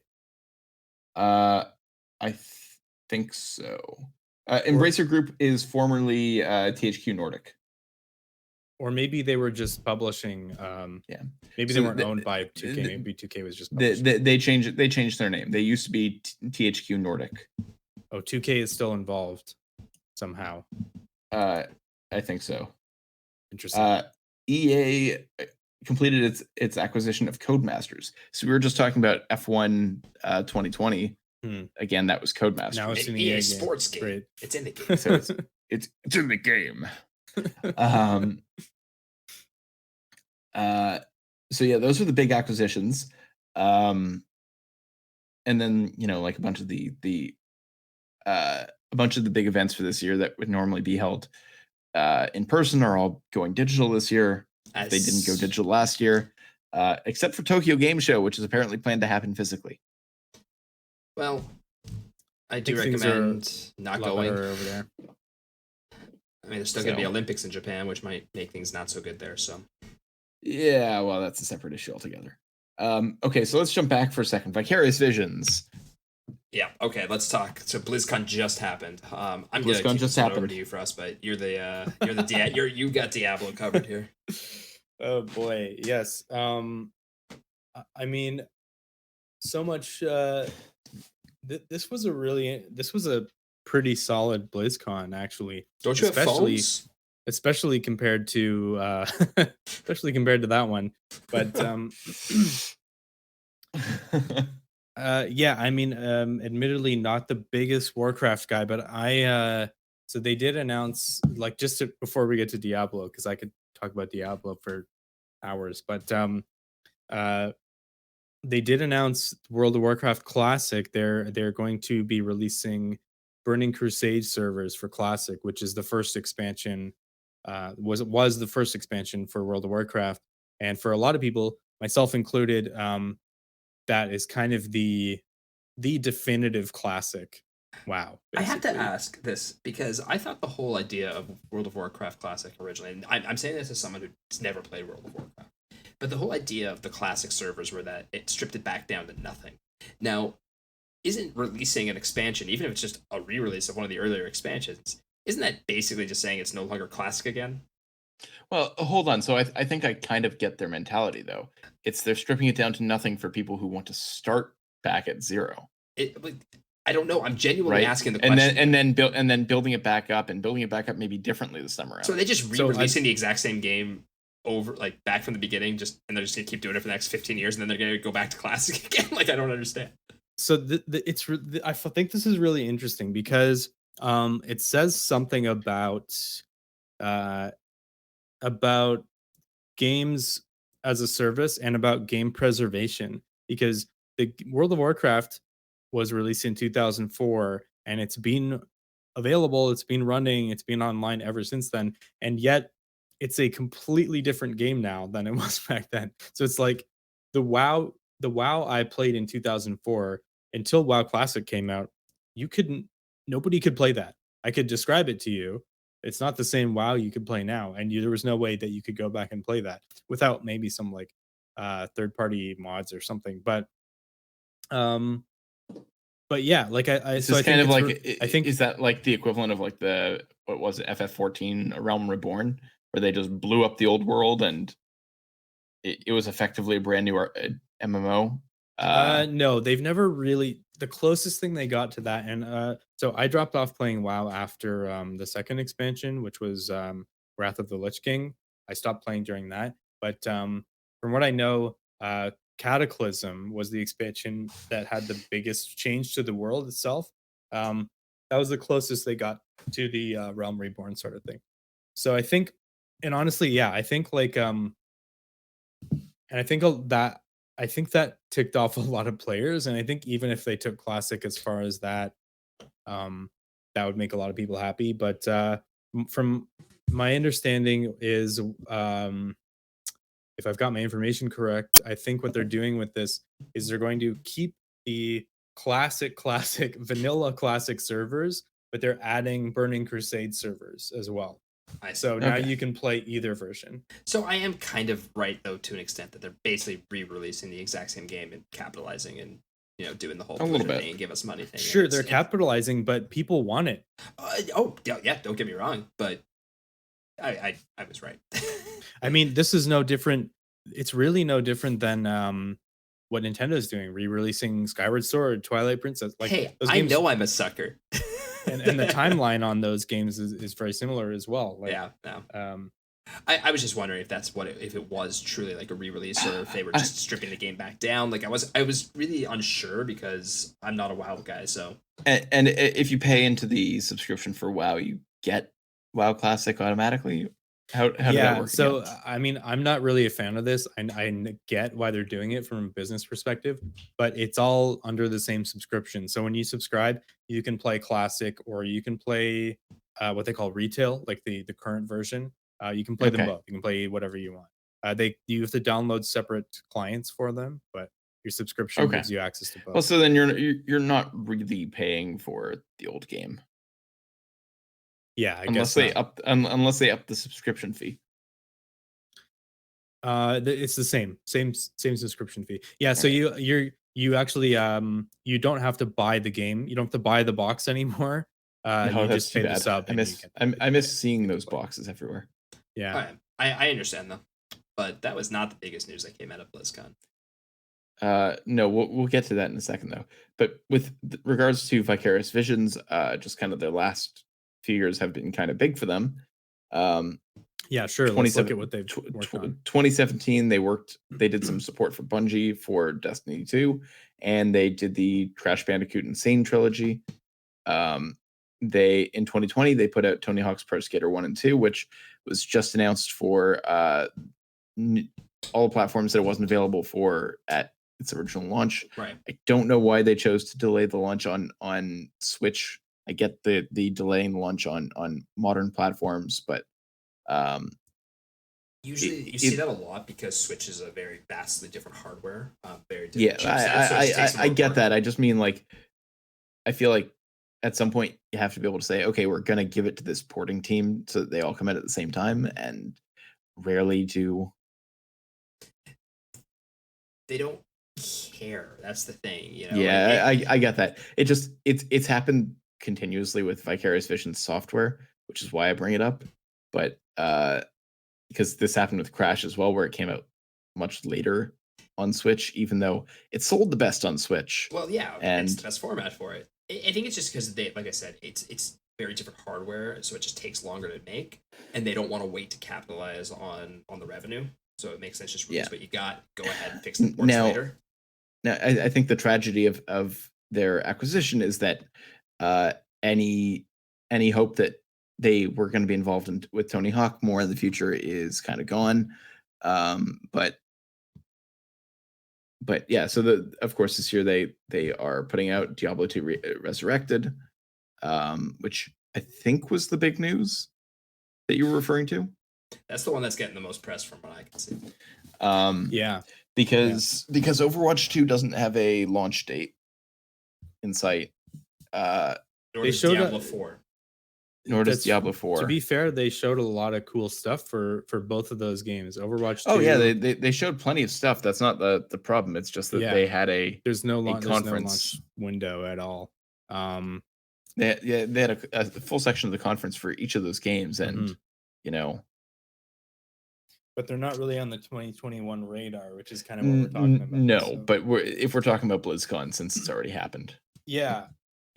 But let's talk Diablo 2 Resurrected. I'm super excited about this, as are probably millions of others. I will admit, so I played a lot of the first Diablo game when that came out in I think it was 1996. I had an older stepbrother who got the game, and I used to watch him play it, and like it was an online, you could play it online, which was like really cool back then. And then I got into it myself, and I played a lot of it. I beat it. Played the PS1, played the PS1 port as well a little bit when that came out. I did play Diablo 2. I think I finished it. I think I'm honestly half the game. I think a friend of mine like pretty much rushed me through the game on his high level character or something. But I never actually owned Diablo 2. I never owned my own copy. And it's these days you can get it running, but it's a little bit janky, and it looks really dated. So I'm really excited to like properly play through Diablo 2 kind of for the first time, if you know what I mean. Like I'm excited for it too. I've never really played it. I knew people who had it, and then I got really excited when Diablo 3 came out, because I'm like, yeah, I'm finally gonna try a Diablo game, and I have never been more hurt over playing a game. Which apparently D3 is just a totally different type of game than apparently 1 and 2 were. So apparently it's actually quite good now, but it took like 5 years. But it's not about good or bad here. It's just a very different game from the other two. And so people went in kind of expecting more of what Diablo 1 and 2 were very open for players to kind of create their character and create the experience that they had. Because I have a very similar background with Diablo 1 and 2 that Frostbite has, in that I never owned the game, but I played through a lot of it because I had friends who had it, and we were all into Blizzard PC games back in the day. And D3 is apparently just like your character is effectively decided by your class. And because the game doesn't have, customizable armor and effects on those armors and things like that, it has skill trees. And so if you've chosen, the rogue has the set number of skills, and all those characters are eventually going to end up the same way. Right. There's no rogue, by the way, but yeah, I know. I just chose a generic RPG archetype, but you know what I'm talking about. Yeah. But I too am excited for Diablo 2. I watched the trailers. I'm kind of hyped for it. It's not usually my kind of game, but I'm excited for it. It looks, man, like, yeah, just seeing all the gameplay that they've shown, I can't help but feel like I really wish that's what Diablo 3 looked like. With Diablo 3, they gave it really that like sort of Warcrafty Blizzard, slightly cartoony vibe. They gave it the post WoW Yeah. visual. Yeah, and because it just isn't Diablo. Have we talked about this before? That like before WoW, all of Blizzard's franchises kind of had their own individual aesthetics to them, and then they tried to unify them in a way post WoW. So like everything kind of has the same visual style to them. You know, Hearthstone and WoW and Overwatch, they all vaguely look like they were done by the same artist. They all probably were. Well, but it's like they said, you know, like, all right, we like your stuff, just keep doing it. Fantasy game, it's not a tech high tech futuristic game. Oh, don't worry about it. It can all look the same. Did they drop a date on Diablo 2? I don't remember. Not yet. They have said that it is coming this year, but there's no date yet. So I'm hoping, this summer, but my gut tells me probably a holiday release. But it looks like from everything they've shown, like it looks like it's almost done. It would be very exciting. I just want to I would like to touch on the technology side of it because it sounds really cool. The way they've described it is that they're basically running the original Diablo 2 engine under the hood, and then they've just got new graphics on top of it. They're just throwing a mask on top of the old game. Even to the point that the original game ran at a certain frame rate. I don't know. Let's say it was 30 frames per second.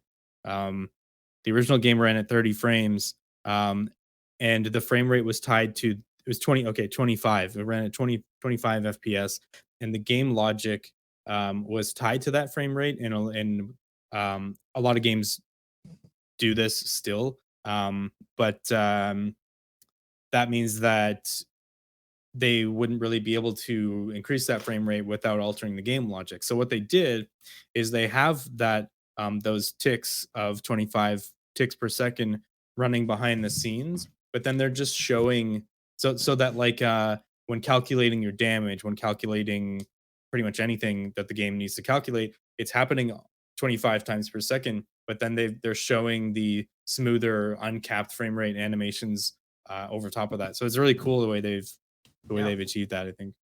Definitely hyped for it. Yeah. I have to say though, I haven't played a Blizzard game properly since StarCraft. Like Warcraft 3 right here.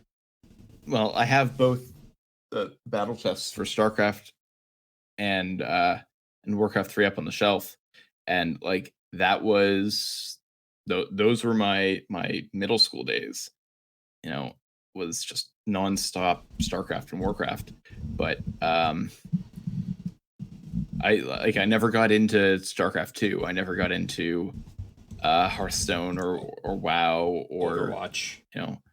I got into Overwatch. Okay, so my fiance plays Overwatch competitively, and we talked about the fact that I'm not really into shooters before, and so like it does not help its case. I just can't get into it. Yeah. That's fair. It's not for everybody. But, also, like she for what it's worth, she went to BlizzCon 2 years ago. She was there for the don't you guys have phones? Oh no. Yeah, she was in the room for that. By the way, that game, Diablo Immortal, they said a lot about it this year, and like it's actually I think now that they've announced Diablo 4, now that like they've shown all Diablo 4 stuff, they've shown Diablo 2 remake coming out. They've sort of I think they've been forgiven for that, and actually Diablo Immortal is shaping up to look like it might be a pretty cool mobile game. The biggest problem with it is that they announced it when everyone was expecting Diablo 4. Yeah, exactly. Well, that's exactly it. If they'd flashed to logo, and we talked about this, I think once, maybe we talked about this on Discord and not on a podcast that like a lot of the time that companies will get flack for announcing a game without like a game, a mobile port or whatever that people don't really care about without also announcing something mainline in the series. Yeah. You know, people get frustrated. And you've seen Bethesda do shit like this because they had Yeah. which was it? Was it Elder Scrolls Swords was announced at the same show that Elder Scrolls 6 was? Yeah, and all they did was say that all they it had to do exists. was play the music and show the logo Yeah, and say like, hey, it's not coming for another 5 years. And we're but they were working on like, okay, cool, you're working on it. It's not just this mobile game nobody cares about. yeah, exactly. And I mean, I think Nintendo did something similar once with Metroid. They showed Metroid Prime 4. Well, no, they showed they revealed, I think it was when they were first showing off Federation Force, they showed off the Metroid 2 remake. I think that was the same show. And it was kind of like, oh, don't worry, there is other Metroid content coming. Yeah, what a flop. Yeah, well.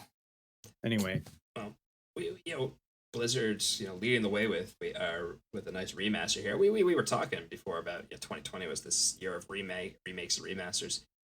We got lots more coming this year that some I am excited for. We already mentioned Skyward Sword. Not my favorite Zelda game. Still excited to play it again. There's not much we need to say on that. That just happened last week. That announcement. Mass Effect trilogy. Yeah. No, I wrote that one down as well. I think I'll pick it up. I don't know if I'll pick it up day one, but it's been enough time. I think I can replay. I can play through those games again. I've never played any of them. I have all 3 of them. I think I bought them from you, Frostbite, and I never played them. Okay. But I have them, and I think if I'm going to play them, I might as well play them in 4K 60 FPS, right? Yeah. So I'm kind of excited about that. I think I've got copies of them. They're not mine, but they're probably not for me, but we'll see what happens. Did you hear about the drama with the butt shots? Yes. Oh yes. It's pretty silly. It's such a made up drama. It is, yeah. Like honestly. All right, hold on. I missed this. What is this? Oh, okay, yeah. For you and for anyone else who doesn't know about it, let me just explain. So in Mass Effect 2, one of the main side characters is Miranda, and her sort of backstory is that she's been genetically not modified, but like crafted to be like a perfect specimen. She's like, she's super smart. I think I see where this is going. She's super attractive. She's the perfect specimen, right? So but that game spends a lot of time appreciating her physical assets, and that was a way to put it. Appreciate sometimes at some possibly inappropriate times, or it just gets excessive. Even back then, that's fair. It's not a lot of people playing it. We're kind of like, there's one scene in particular where she's like, spilling her, finally kind of opening up to you about her family and her where she came from, and meanwhile the camera's just like staring at her ass, and a lot of people, yeah. So they've decided they're gonna modernize that a little bit, and all they're doing, and this time it'll be staring at her chest. No, it's gonna be on her face. It's gonna be showing the emotions on her face, because that's what it should do in the case like that. Like, it makes sense for the story, and it doesn't need to be, like, it's less gratuitous. You know what I mean? Like, there's no reason for it to do that, and people thought it was weird back then, and it just makes sense to change it, especially in 2021, I think. But so many people are up in arms about, like, they're just changing a camera angle here and there, and people are so upset. Like, people love to throw. Sorry, I'm going off on a bit of a tangent here, but people love to throw around the term censorship. Oh, they're censoring. I was about to comment on that. Yeah, it's not censorship, because there's no governing body that is censoring it. The devs, the people who work on the game, have decided we want to improve our game. we're choosing to make Are this you change. familiar? Are you familiar with what happened with Tokyo Mirage Sessions on Switch? Oh, I remember hearing about this, but remind me. Okay, so the game launched. It was originally on Wii U. It's a pseudo Shin Megami Tensei and Fire Emblem crossover. Mhm. It had characters. The whole thing's kind of about the Japanese idol industry, Yeah. and the characters, some of them are sexualized. And in the North American release, they when they localized it, they decided that some of those character models had to be changed. Now, this was Atlas who decided this, not Nintendo. Yeah. Everyone came So down hard on again, Nintendo for not it, censorship. but like they changed the models. They don't all look great, but they changed the models so they're less sexual. When the remake came out on Switch, the remaster port, both the Japanese and the Western releases of the game are based on that North American version with the changed models. On the Wii U, people were like, "Well, I can't import the Japanese version, so I can't it won't run on a North American Wii U." It's like, I guess I'm stuck with what I got. But on the Switch, they're like, "Oh, I'll just buy the Japanese version because the system's region free." And of course, they're like, "Oh, they censored it." And it's like, no, this is the developers chose to change their existing game because they didn't like the way they'd sexualized their own characters. And well, or maybe they just thought, I mean, it's also possible that without changing them, it would have received a higher rating in some countries, and maybe they didn't want it probably that, would have, but which is a perfectly acceptable reason to change something like This that. is why I said it's a fake outrage. It's such a and it's funny because it's like, for I would say 90% of the game, it's irrelevant. It's just like a few CG cutscenes. Yeah. It's a few CG cutscenes where you would actually notice it. Everywhere else, like, the character models are completely covered up normally anyway. So like, it's not something you would ever notice. And it makes the outrage even like more ridiculous. It's silly. So it totally reminds me of that situation. Yeah. Well, something very not mature coming very soon, actually. I think in the next month or so. New Pokemon Snap. Oh yeah. Everyone's favorite rail shooter. I gotta be honest. People look at this game through nostalgia glasses. I went and played it again about a year ago. It's not good. It was never good. I don't know. That's a hot take. What? Sorry. That's a hot take. It's a hot take, but it's more. Is it really? Think about what the game is. It's a rail shooter. I just said so. Right, but Pokemon, especially back in the 90s, it was battling. It was simple. You're catching, battling. They had Pokemon Stadium, which was just the battles, and then you had Pokemon Snap, which is here's not even a full roster of Pokemon. You know how people felt about that with Sword and Shield, but back in those days it was fine. Yeah, I don't think that's a fair comparison. But my point is that it's a rail shooter where all you do is take pictures. It's not a bad game, but I can't figure out why it was so popular. Why it's become this cult classic. You're talking about the era that had Pokemon SpaghettiOs, right? Or Alphagettis, or whatever the brand was. The Heinz noodle shapes, right? Like, yeah. You're talking about a generation who grew up or eating those and coming home to watch the Pokemon TV show. And even in Japan, the first version of Pokemon Stadium didn't have all of the Pokemon. It had like a third of them. Yes, the one that didn't release here. Yeah, correct. The one that didn't release here. So like, in the context of that generation, a game that doesn't include all of the Pokemon probably doesn't matter as much. No, and it doesn't matter as much. In the context of this generation, it definitely does not matter today when there's like 800. In the context of this generation, nobody's going to want a roster of 800 Pokemon to take pictures of. They're just not. No, but my point is that I can't believe that we're finally getting a new Pokemon Snap game when I can't believe that it's withstood the test of time this well. So that's an interesting release, and I don't want to speculate too much here, but there's been a lot of rumors the past week. There's been a couple weird leaks, unconfirmed, that we are going to get a new Pokemon title this year. it's been rumored before, but we might be seeing a Gen 4 remake. And I will just say this is also the 25th anniversary year, I believe, of Pokemon. It is. So the announcement would come in 3 days for those who are counting, because I believe it's the 27th is Pokemon Day. So if you are keeping an eye out for Pokemon news, that is the day to look out for it.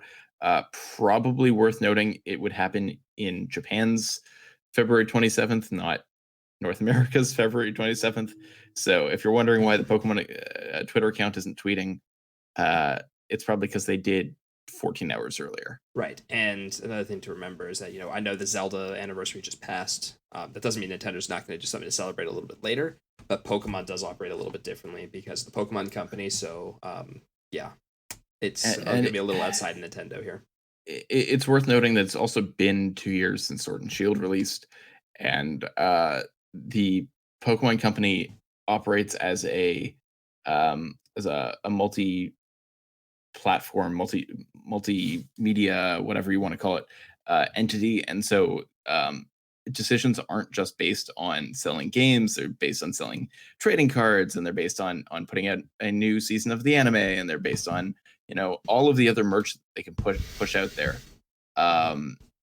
and so it's part of the reason that the franchise has been almost annualized at this point, is because they need it in order to push out all this other content. So with Pokemon having taken a year off, effectively, you can expect that there's probably some kind of announcement this year. Yeah. Wasn't there a rumor of another Pokemon Let's Play or Let's Go, whatever it's called? Yep, it's been rumored for about a year now that we might get a Let's Go Johto, right, Gen 2. Again, certainly a possibility that we might see that. The Gen 4 remakes have been rumored for a couple years now, as in development. So I don't want to talk speculate too much. It's unannounced stuff, but there was some things this past week that point directly to an upcoming announcement. So hearsay, but we will see. Just quick one-off question here. You guys played Pokemon recently?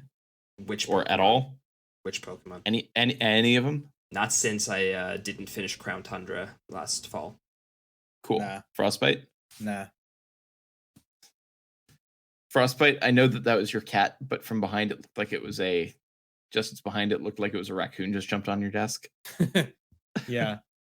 No, I haven't played any Pokemon recently. Not since I played Sword and Shield when they came out. I beat the story, and that was pretty much it. Okay.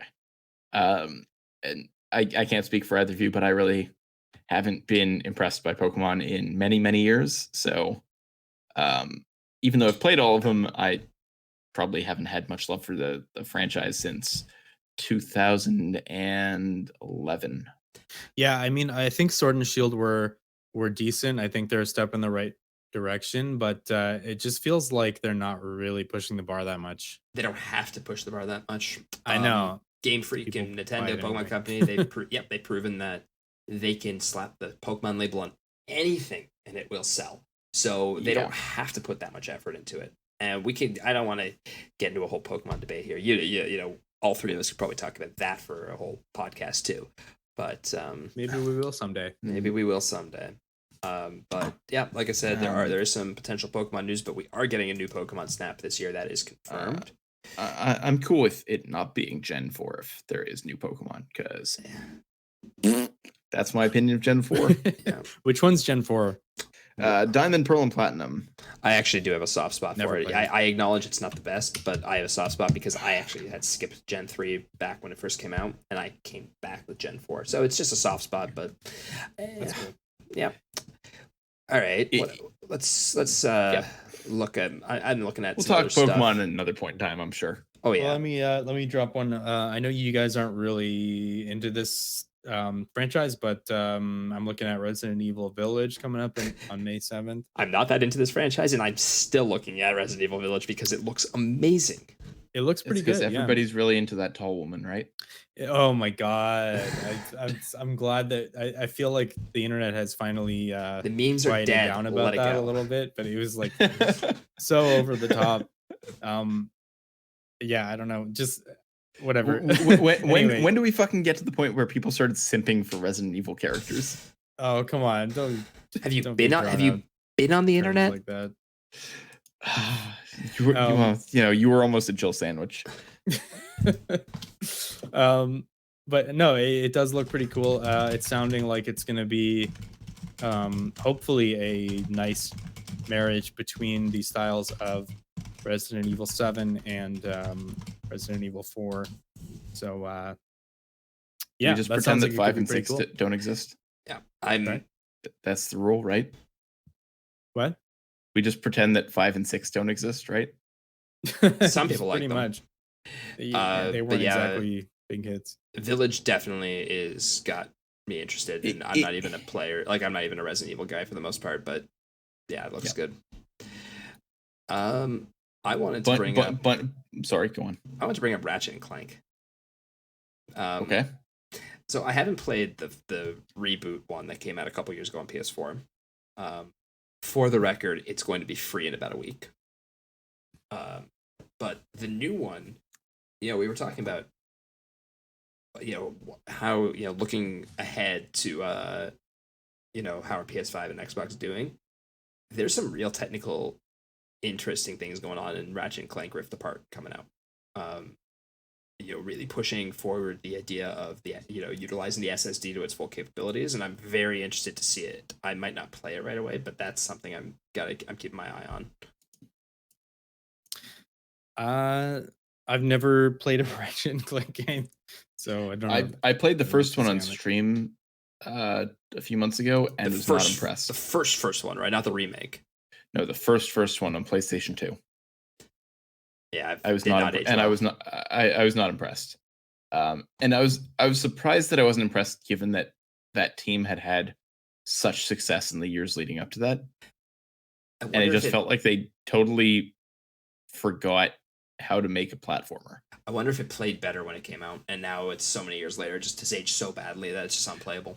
Well, except it's Insomniac, right? So yes, but again, that's not my point. My point is that my point is that Spyro on PS1 still plays great, and that's fair. And they went from that to effectively a similar feeling open world platformer collectathon of sorts. And yeah, it's got shooting elements, but there were characters in Spyro 3 that played that way. And it just, like, the platforming doesn't feel good. It's kind of like how I felt after playing Jak and Daxter. I was like, how did they make platforming not fun? How did Naughty Dog fuck up platforming? I mean, anyone can make platforming not fun. Just ask Playtonic. We'll get back to them at another point in time. Yeah. So I was surprised that by Ratchet and Clank. I was like, I own 2 or 3 of these games. I wonder how they're going to be. I never played one. I might play the first one, like the remake, because it's going to be free. But it's some of the way that they've basically eliminated loading stuff in some games, and Ratchet and Clank is apparently going to be taking full advantage of that to almost create like a seamless world. I'm interested to see that. That's cool. All right, so I got a game I want to talk about that we're probably all going to ignore for the same reason that we all were likely to ignore any other 3D platformers. Balan Wonderland or Wonderworld. You've all definitely seen this game. You probably don't remember it, but it's the upcoming 3D platformer by Square Enix, directed by Yuji Naka, who I didn't even know was at Square Enix, but apparently it's at Square Enix these days. It kind of, like, the main character kind of has like a Nights into Dreams vibe to him. Yeah, I was gonna say that. And that, I mean, again, Yuji Naka, so it fits. And the art is from Naoto Oshima, who worked with Yuji Naka on Nights and Sonic Adventure, so it fits that the two have created another character who looks like that. My understanding is that there was a preview for this game that went out, and the platforming was uninspired and disappointing, but this was kind of like I'd read this was like their last opportunity to create something of their own creation at Square Enix before being assigned to other projects. But regardless, that is a late March release, so we'll find out whether or not Square Enix can make a platformer sometime soon. We're gonna see. So I got a lot of lists of titles here that have been rumored for 2020, announced previously, but we have no idea when they're coming. So I'm gonna run through a couple. Let's take a quick bet. Are we gonna see it in 2021 or not? All right. So, someone mark this down. This is going to come back to bite one of us. It's just a guess, right? Like, are we going to see some of these games? So let's start with this one, Axiom Verge 2. No. Yeah, I'm with no as well. We haven't seen much about that one in a while, have we? Yeah, that's a wild card. I'm gonna say probably not as well. Did you guys play the first one? I really actually liked the first. I have one. not, but it's on a list of games I'd like to. I very briefly started. I have the collector's physical edition. Oh, cool. And that collection or that whatever it was, that release was very cool. But I only got like an hour into it, and then I got distracted by other games. All right, I'll get back to it. I like those types of games. Let's try this one, Skull and Bones. That's the pirate Ubisoft game. Pirate game. Definitely not. So this game has been delayed. I'm going the other year after direction. year. I think it's happening. No, I'm with Frostbite on this one. I think it's all but canceled. No. Okay, so they actually said last year that they're still working on it, but they actually have sort of shifted what the game is going to be. Mm-hmm. So I think it's going to take them a bit more time. I don't think we're going to see it this year. I think we might see that. I think we get a rushed release, and then because it's a games as a service type of game, it will get support over time to fix it, and people will flock to it because it's Ubisoft. Maybe, yeah. Hollow Knight Silksong. Nope. Yeah, that one I was going to mention as well. I think we might see that this year. Yeah. If we see it, I think we see a trailer for it, and that's it. We've been waiting for another trailer for that game for months. I think that my understanding is I think Team Cherry bit off more than they could chew with that one, and it's got feature creep. For the record, I don't mind games that are delayed. I don't care. You delay them, they're going to be good. Looking at you, Cyberpunk, but we just haven't heard much from Silksong in a while, and people are getting antsy. So I'd like an update. But I think you quoted that Miyamoto quote wrong. I don't think it went, if you delay a game, it'll be good. I'm looking at you, Cyberpunk. I didn't quote him. No. That wasn't a quote from Miyamoto. I think we will see a Silksong trailer at E3, and then I think the game will be released this year. I hope you're right. My call. I hope you're right. Next on my list here, Elden Ring. Nope. Not this year. So there have been some developments pointing to probably a trailer this year for Elden Ring, probably at E3, I would guess, but I don't think it's going to come out this year. I'm wondering. So From Software, their last real release was Sekiro, right? So we're only a year and a half away out from Sekiro. Yeah, is that right? I think that's pretty close. And basically 2 years. I think it came out in like January 2019. So. Sure. It's just I don't know. I feel like Elden Ring's got a few more years in it before we see much, but I'm curious, to be honest with you. I mean, if you they have other games in development too. If you want to know what FromSoft is up to, I suggest you watch tomorrow's State of Play, because I predict they show up there. If they show up, it's going to be Elden Ring. So the question is, are they going to show up? Nah, I don't think so. Yeah, I think they do. I think they do. I think that State of Play will show off games that we don't know about yet. Oh, we'll see. All right. And nothing that we do know about. So, unless something is updated on this one, it's not on my list, but I can't find any other thing that says it. So maybe I'm wrong. But Beyond Good and Evil 2. That game doesn't exist. That game does not exist. No. It just disappeared into the ether. It's gone. Yeah, that game doesn't exist. I think it died when Ubisoft had all of its problems a year or so ago, or whenever that was. I think it's going to get canned. I think it was among the casualties of Ubisoft collapsing in on itself. I think you might be right about that. I had read rumors that say it was being pushed till 2023, and that was the best I can find when I was trying to look this up. But Ubisoft said it's still being worked on during the Prince of Persia remake announcement, according to Intoxications. But now, that was before some of the drama and right, restructuring or exactly. whatever you wanna That's call what it. I'm getting at. Is Yeah. Ubisoft's inward collapse happened after that announcement, and so. Prince of Persia has been delayed indefinitely. Well, okay, so what I'm saying is, like, much like Prince of Persia, they probably just haven't said, like, hey, we just had to cancel 3 of our projects. Yeah. You know, they just took the one that they felt like they would get the least flack for in the immediate term. Mhm. You know, the game that they've already released and remastered and re-released. Speaking as somebody who loved the Prince of Persia: Sands of Time trilogy, I don't think the people who were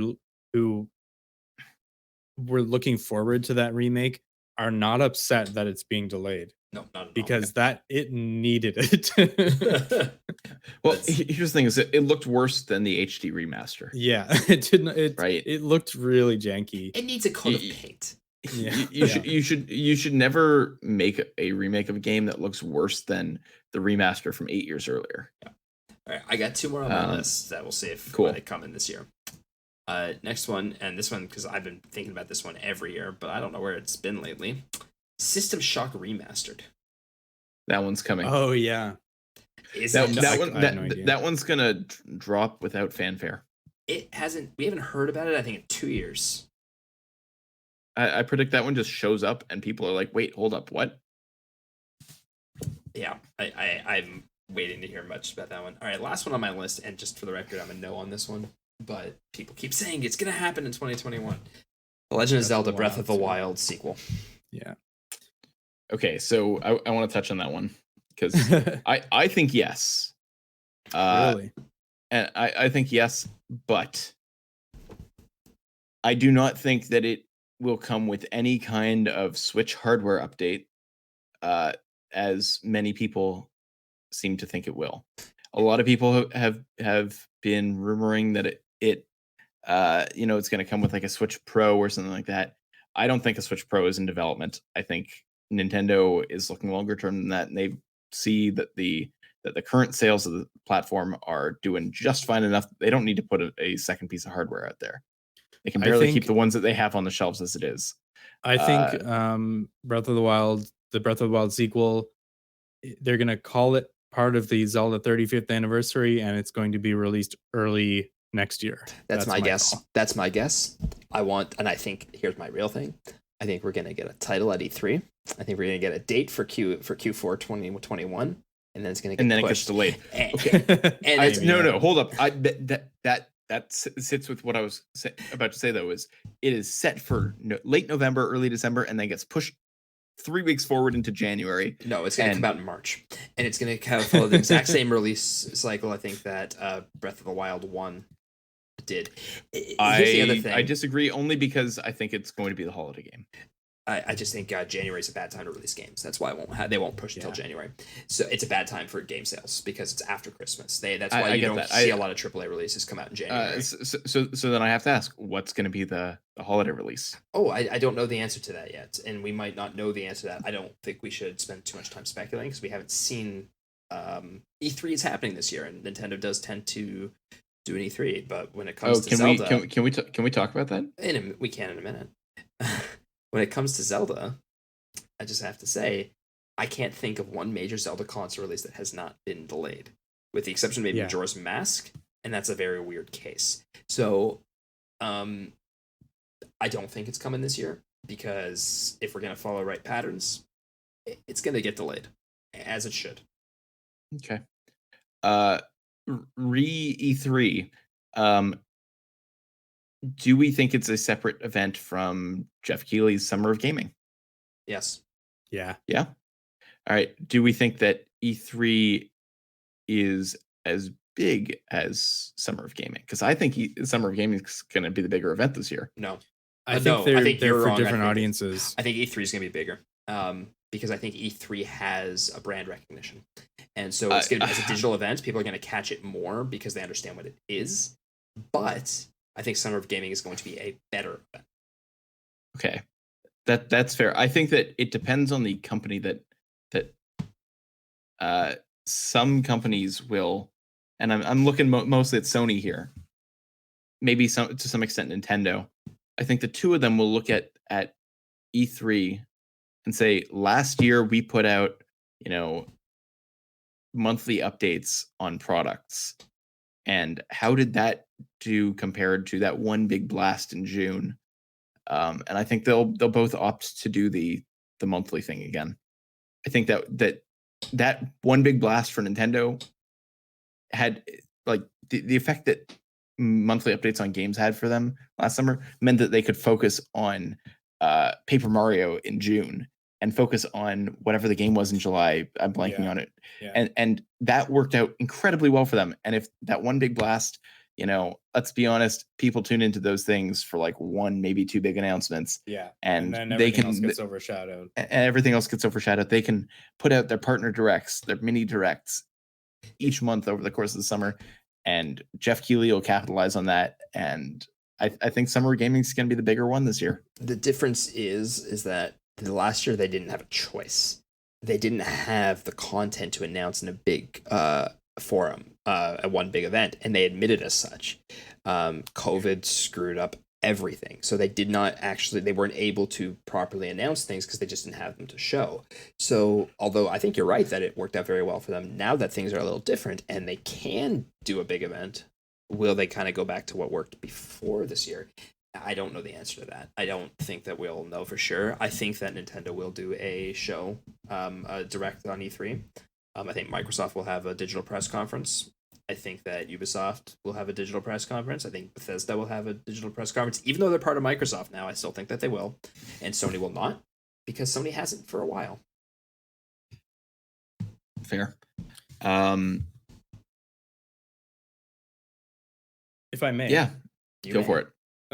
There's a game on my list that I'm actually looking forward to that you guys didn't mention, which is Amazon Games New World. Is this a new MMORPG being made by Amazon Games. Is this going to be on Lua? Is that what it's called? Is it what? Lua. It's Amazon's gaming answer. It's going to be powered by AWS. I think it's similar to Stadia. Oh, then absolutely, probably will be, yeah. But it's also coming to regular PC. Yeah, it's coming to regular PCs according to this.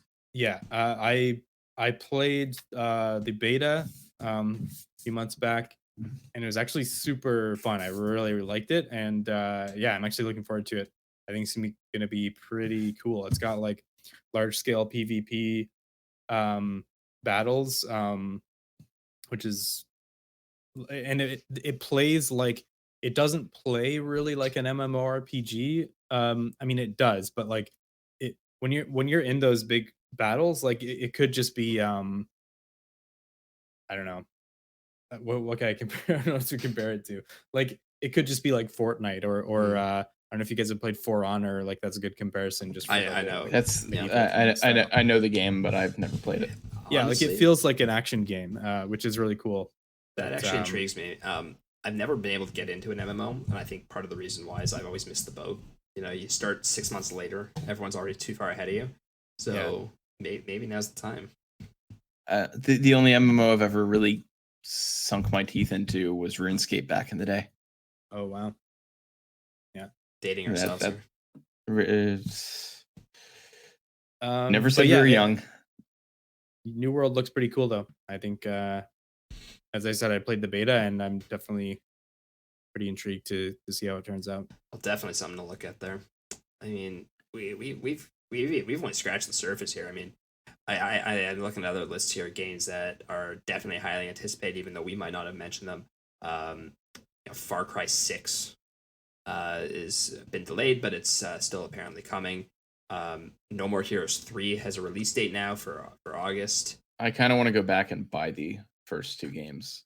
Yeah, couple games coming in the spring. Deathloop coming for PlayStation 5. That one looked pretty interesting to me. I don't It's know. a bunch of remasters. A bunch of remasters. New MLB The Show. It's just always a big win for a lot of people. And this year, it's coming to Xbox as well as PlayStation. Yep. You know, we can go on and on and on, and we'll never catch it all. But definitely a lot to look forward to this year. I think I've got, and I think you guys just increased my list, so I'm gonna go Nice. negotiate a new gaming budget. All right. Well, if I can just add one more to your list. There's a little indie game published by Devolver Digital, who like they always put out interesting stuff. It's coming out next week. I played the demo a couple weeks back and got totally addicted to it for like a couple days. It's called Loop Hero. It's Loop a really Hero. interesting little roguelike sort of game where there's a little bit of like town management, a little bit of like auto battling going on. It's really hard to classify, but just look it up, just Google it. I think it's like pretty cheap. It's going on sale for like $20-25 or something, but I'm like actually super hyped to play that game when it comes out next week. Well, it is now on my list. There you go. Cool. So do we want to talk about like unannounced games that we think might be announced this year? Do we want to talk about some of the news that has come out so far this year, like the past Nintendo Direct and the upcoming State of Play? And we covered a lot of what was in that Nintendo Direct already. For State of Play, I kind of wish we were doing this podcast tomorrow now. Yeah. It just so I knew what was going on. The timing's unfortunate. Yeah. State of Play was just announced. It's hard to speculate, you know. It's hard because we get it wrong so often. I mean, I swear I thought Nintendo was going to cover Zelda 35 in that Direct, and they didn't.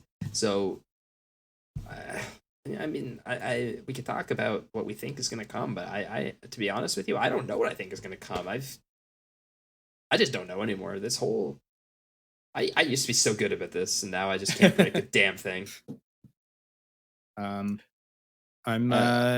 ready to be surprised. You know, I'll be happy if we can get even just a scrap of information on Elden Ring or the Breath of the Wild sequel or Metroid Prime 4. Like those are my three big ones. I think that are like, what's going on with these games?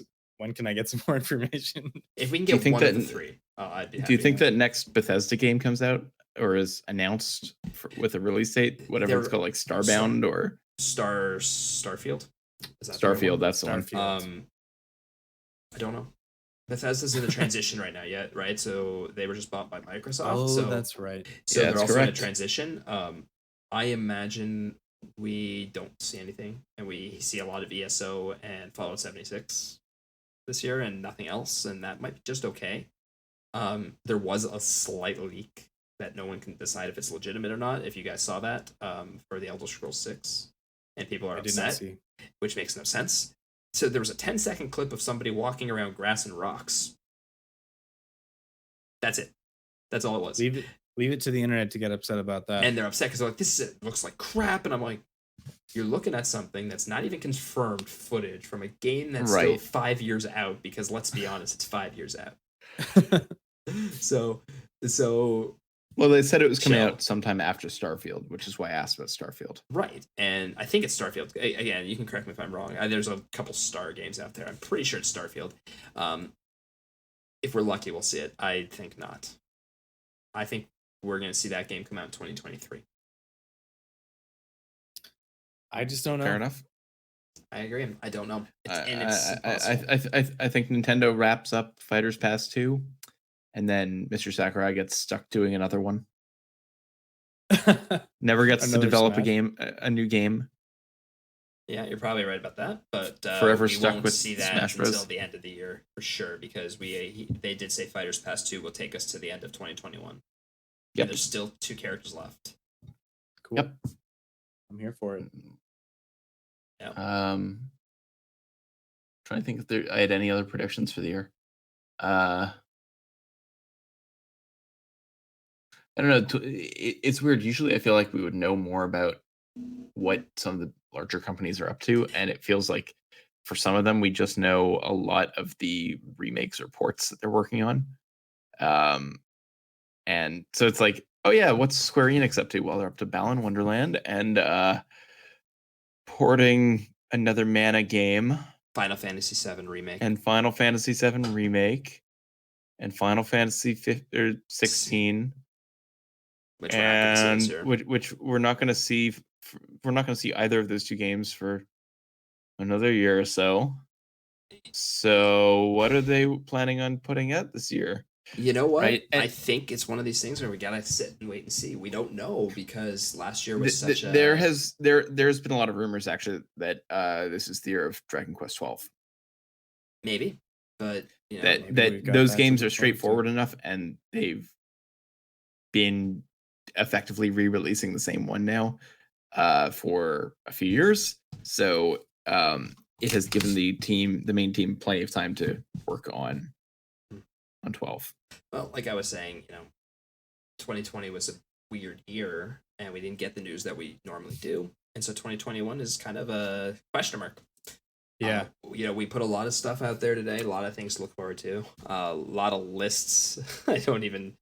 Oh man, I'm gonna go broke this year, but I'm good with it. I'm good. I'm still playing games from 96. You'll work your way up to 2021 eventually. Yeah.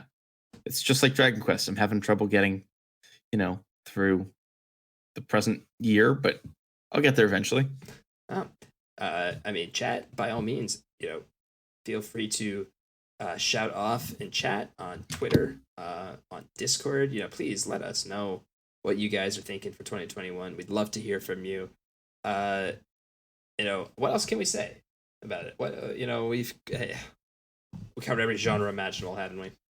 Pretty much.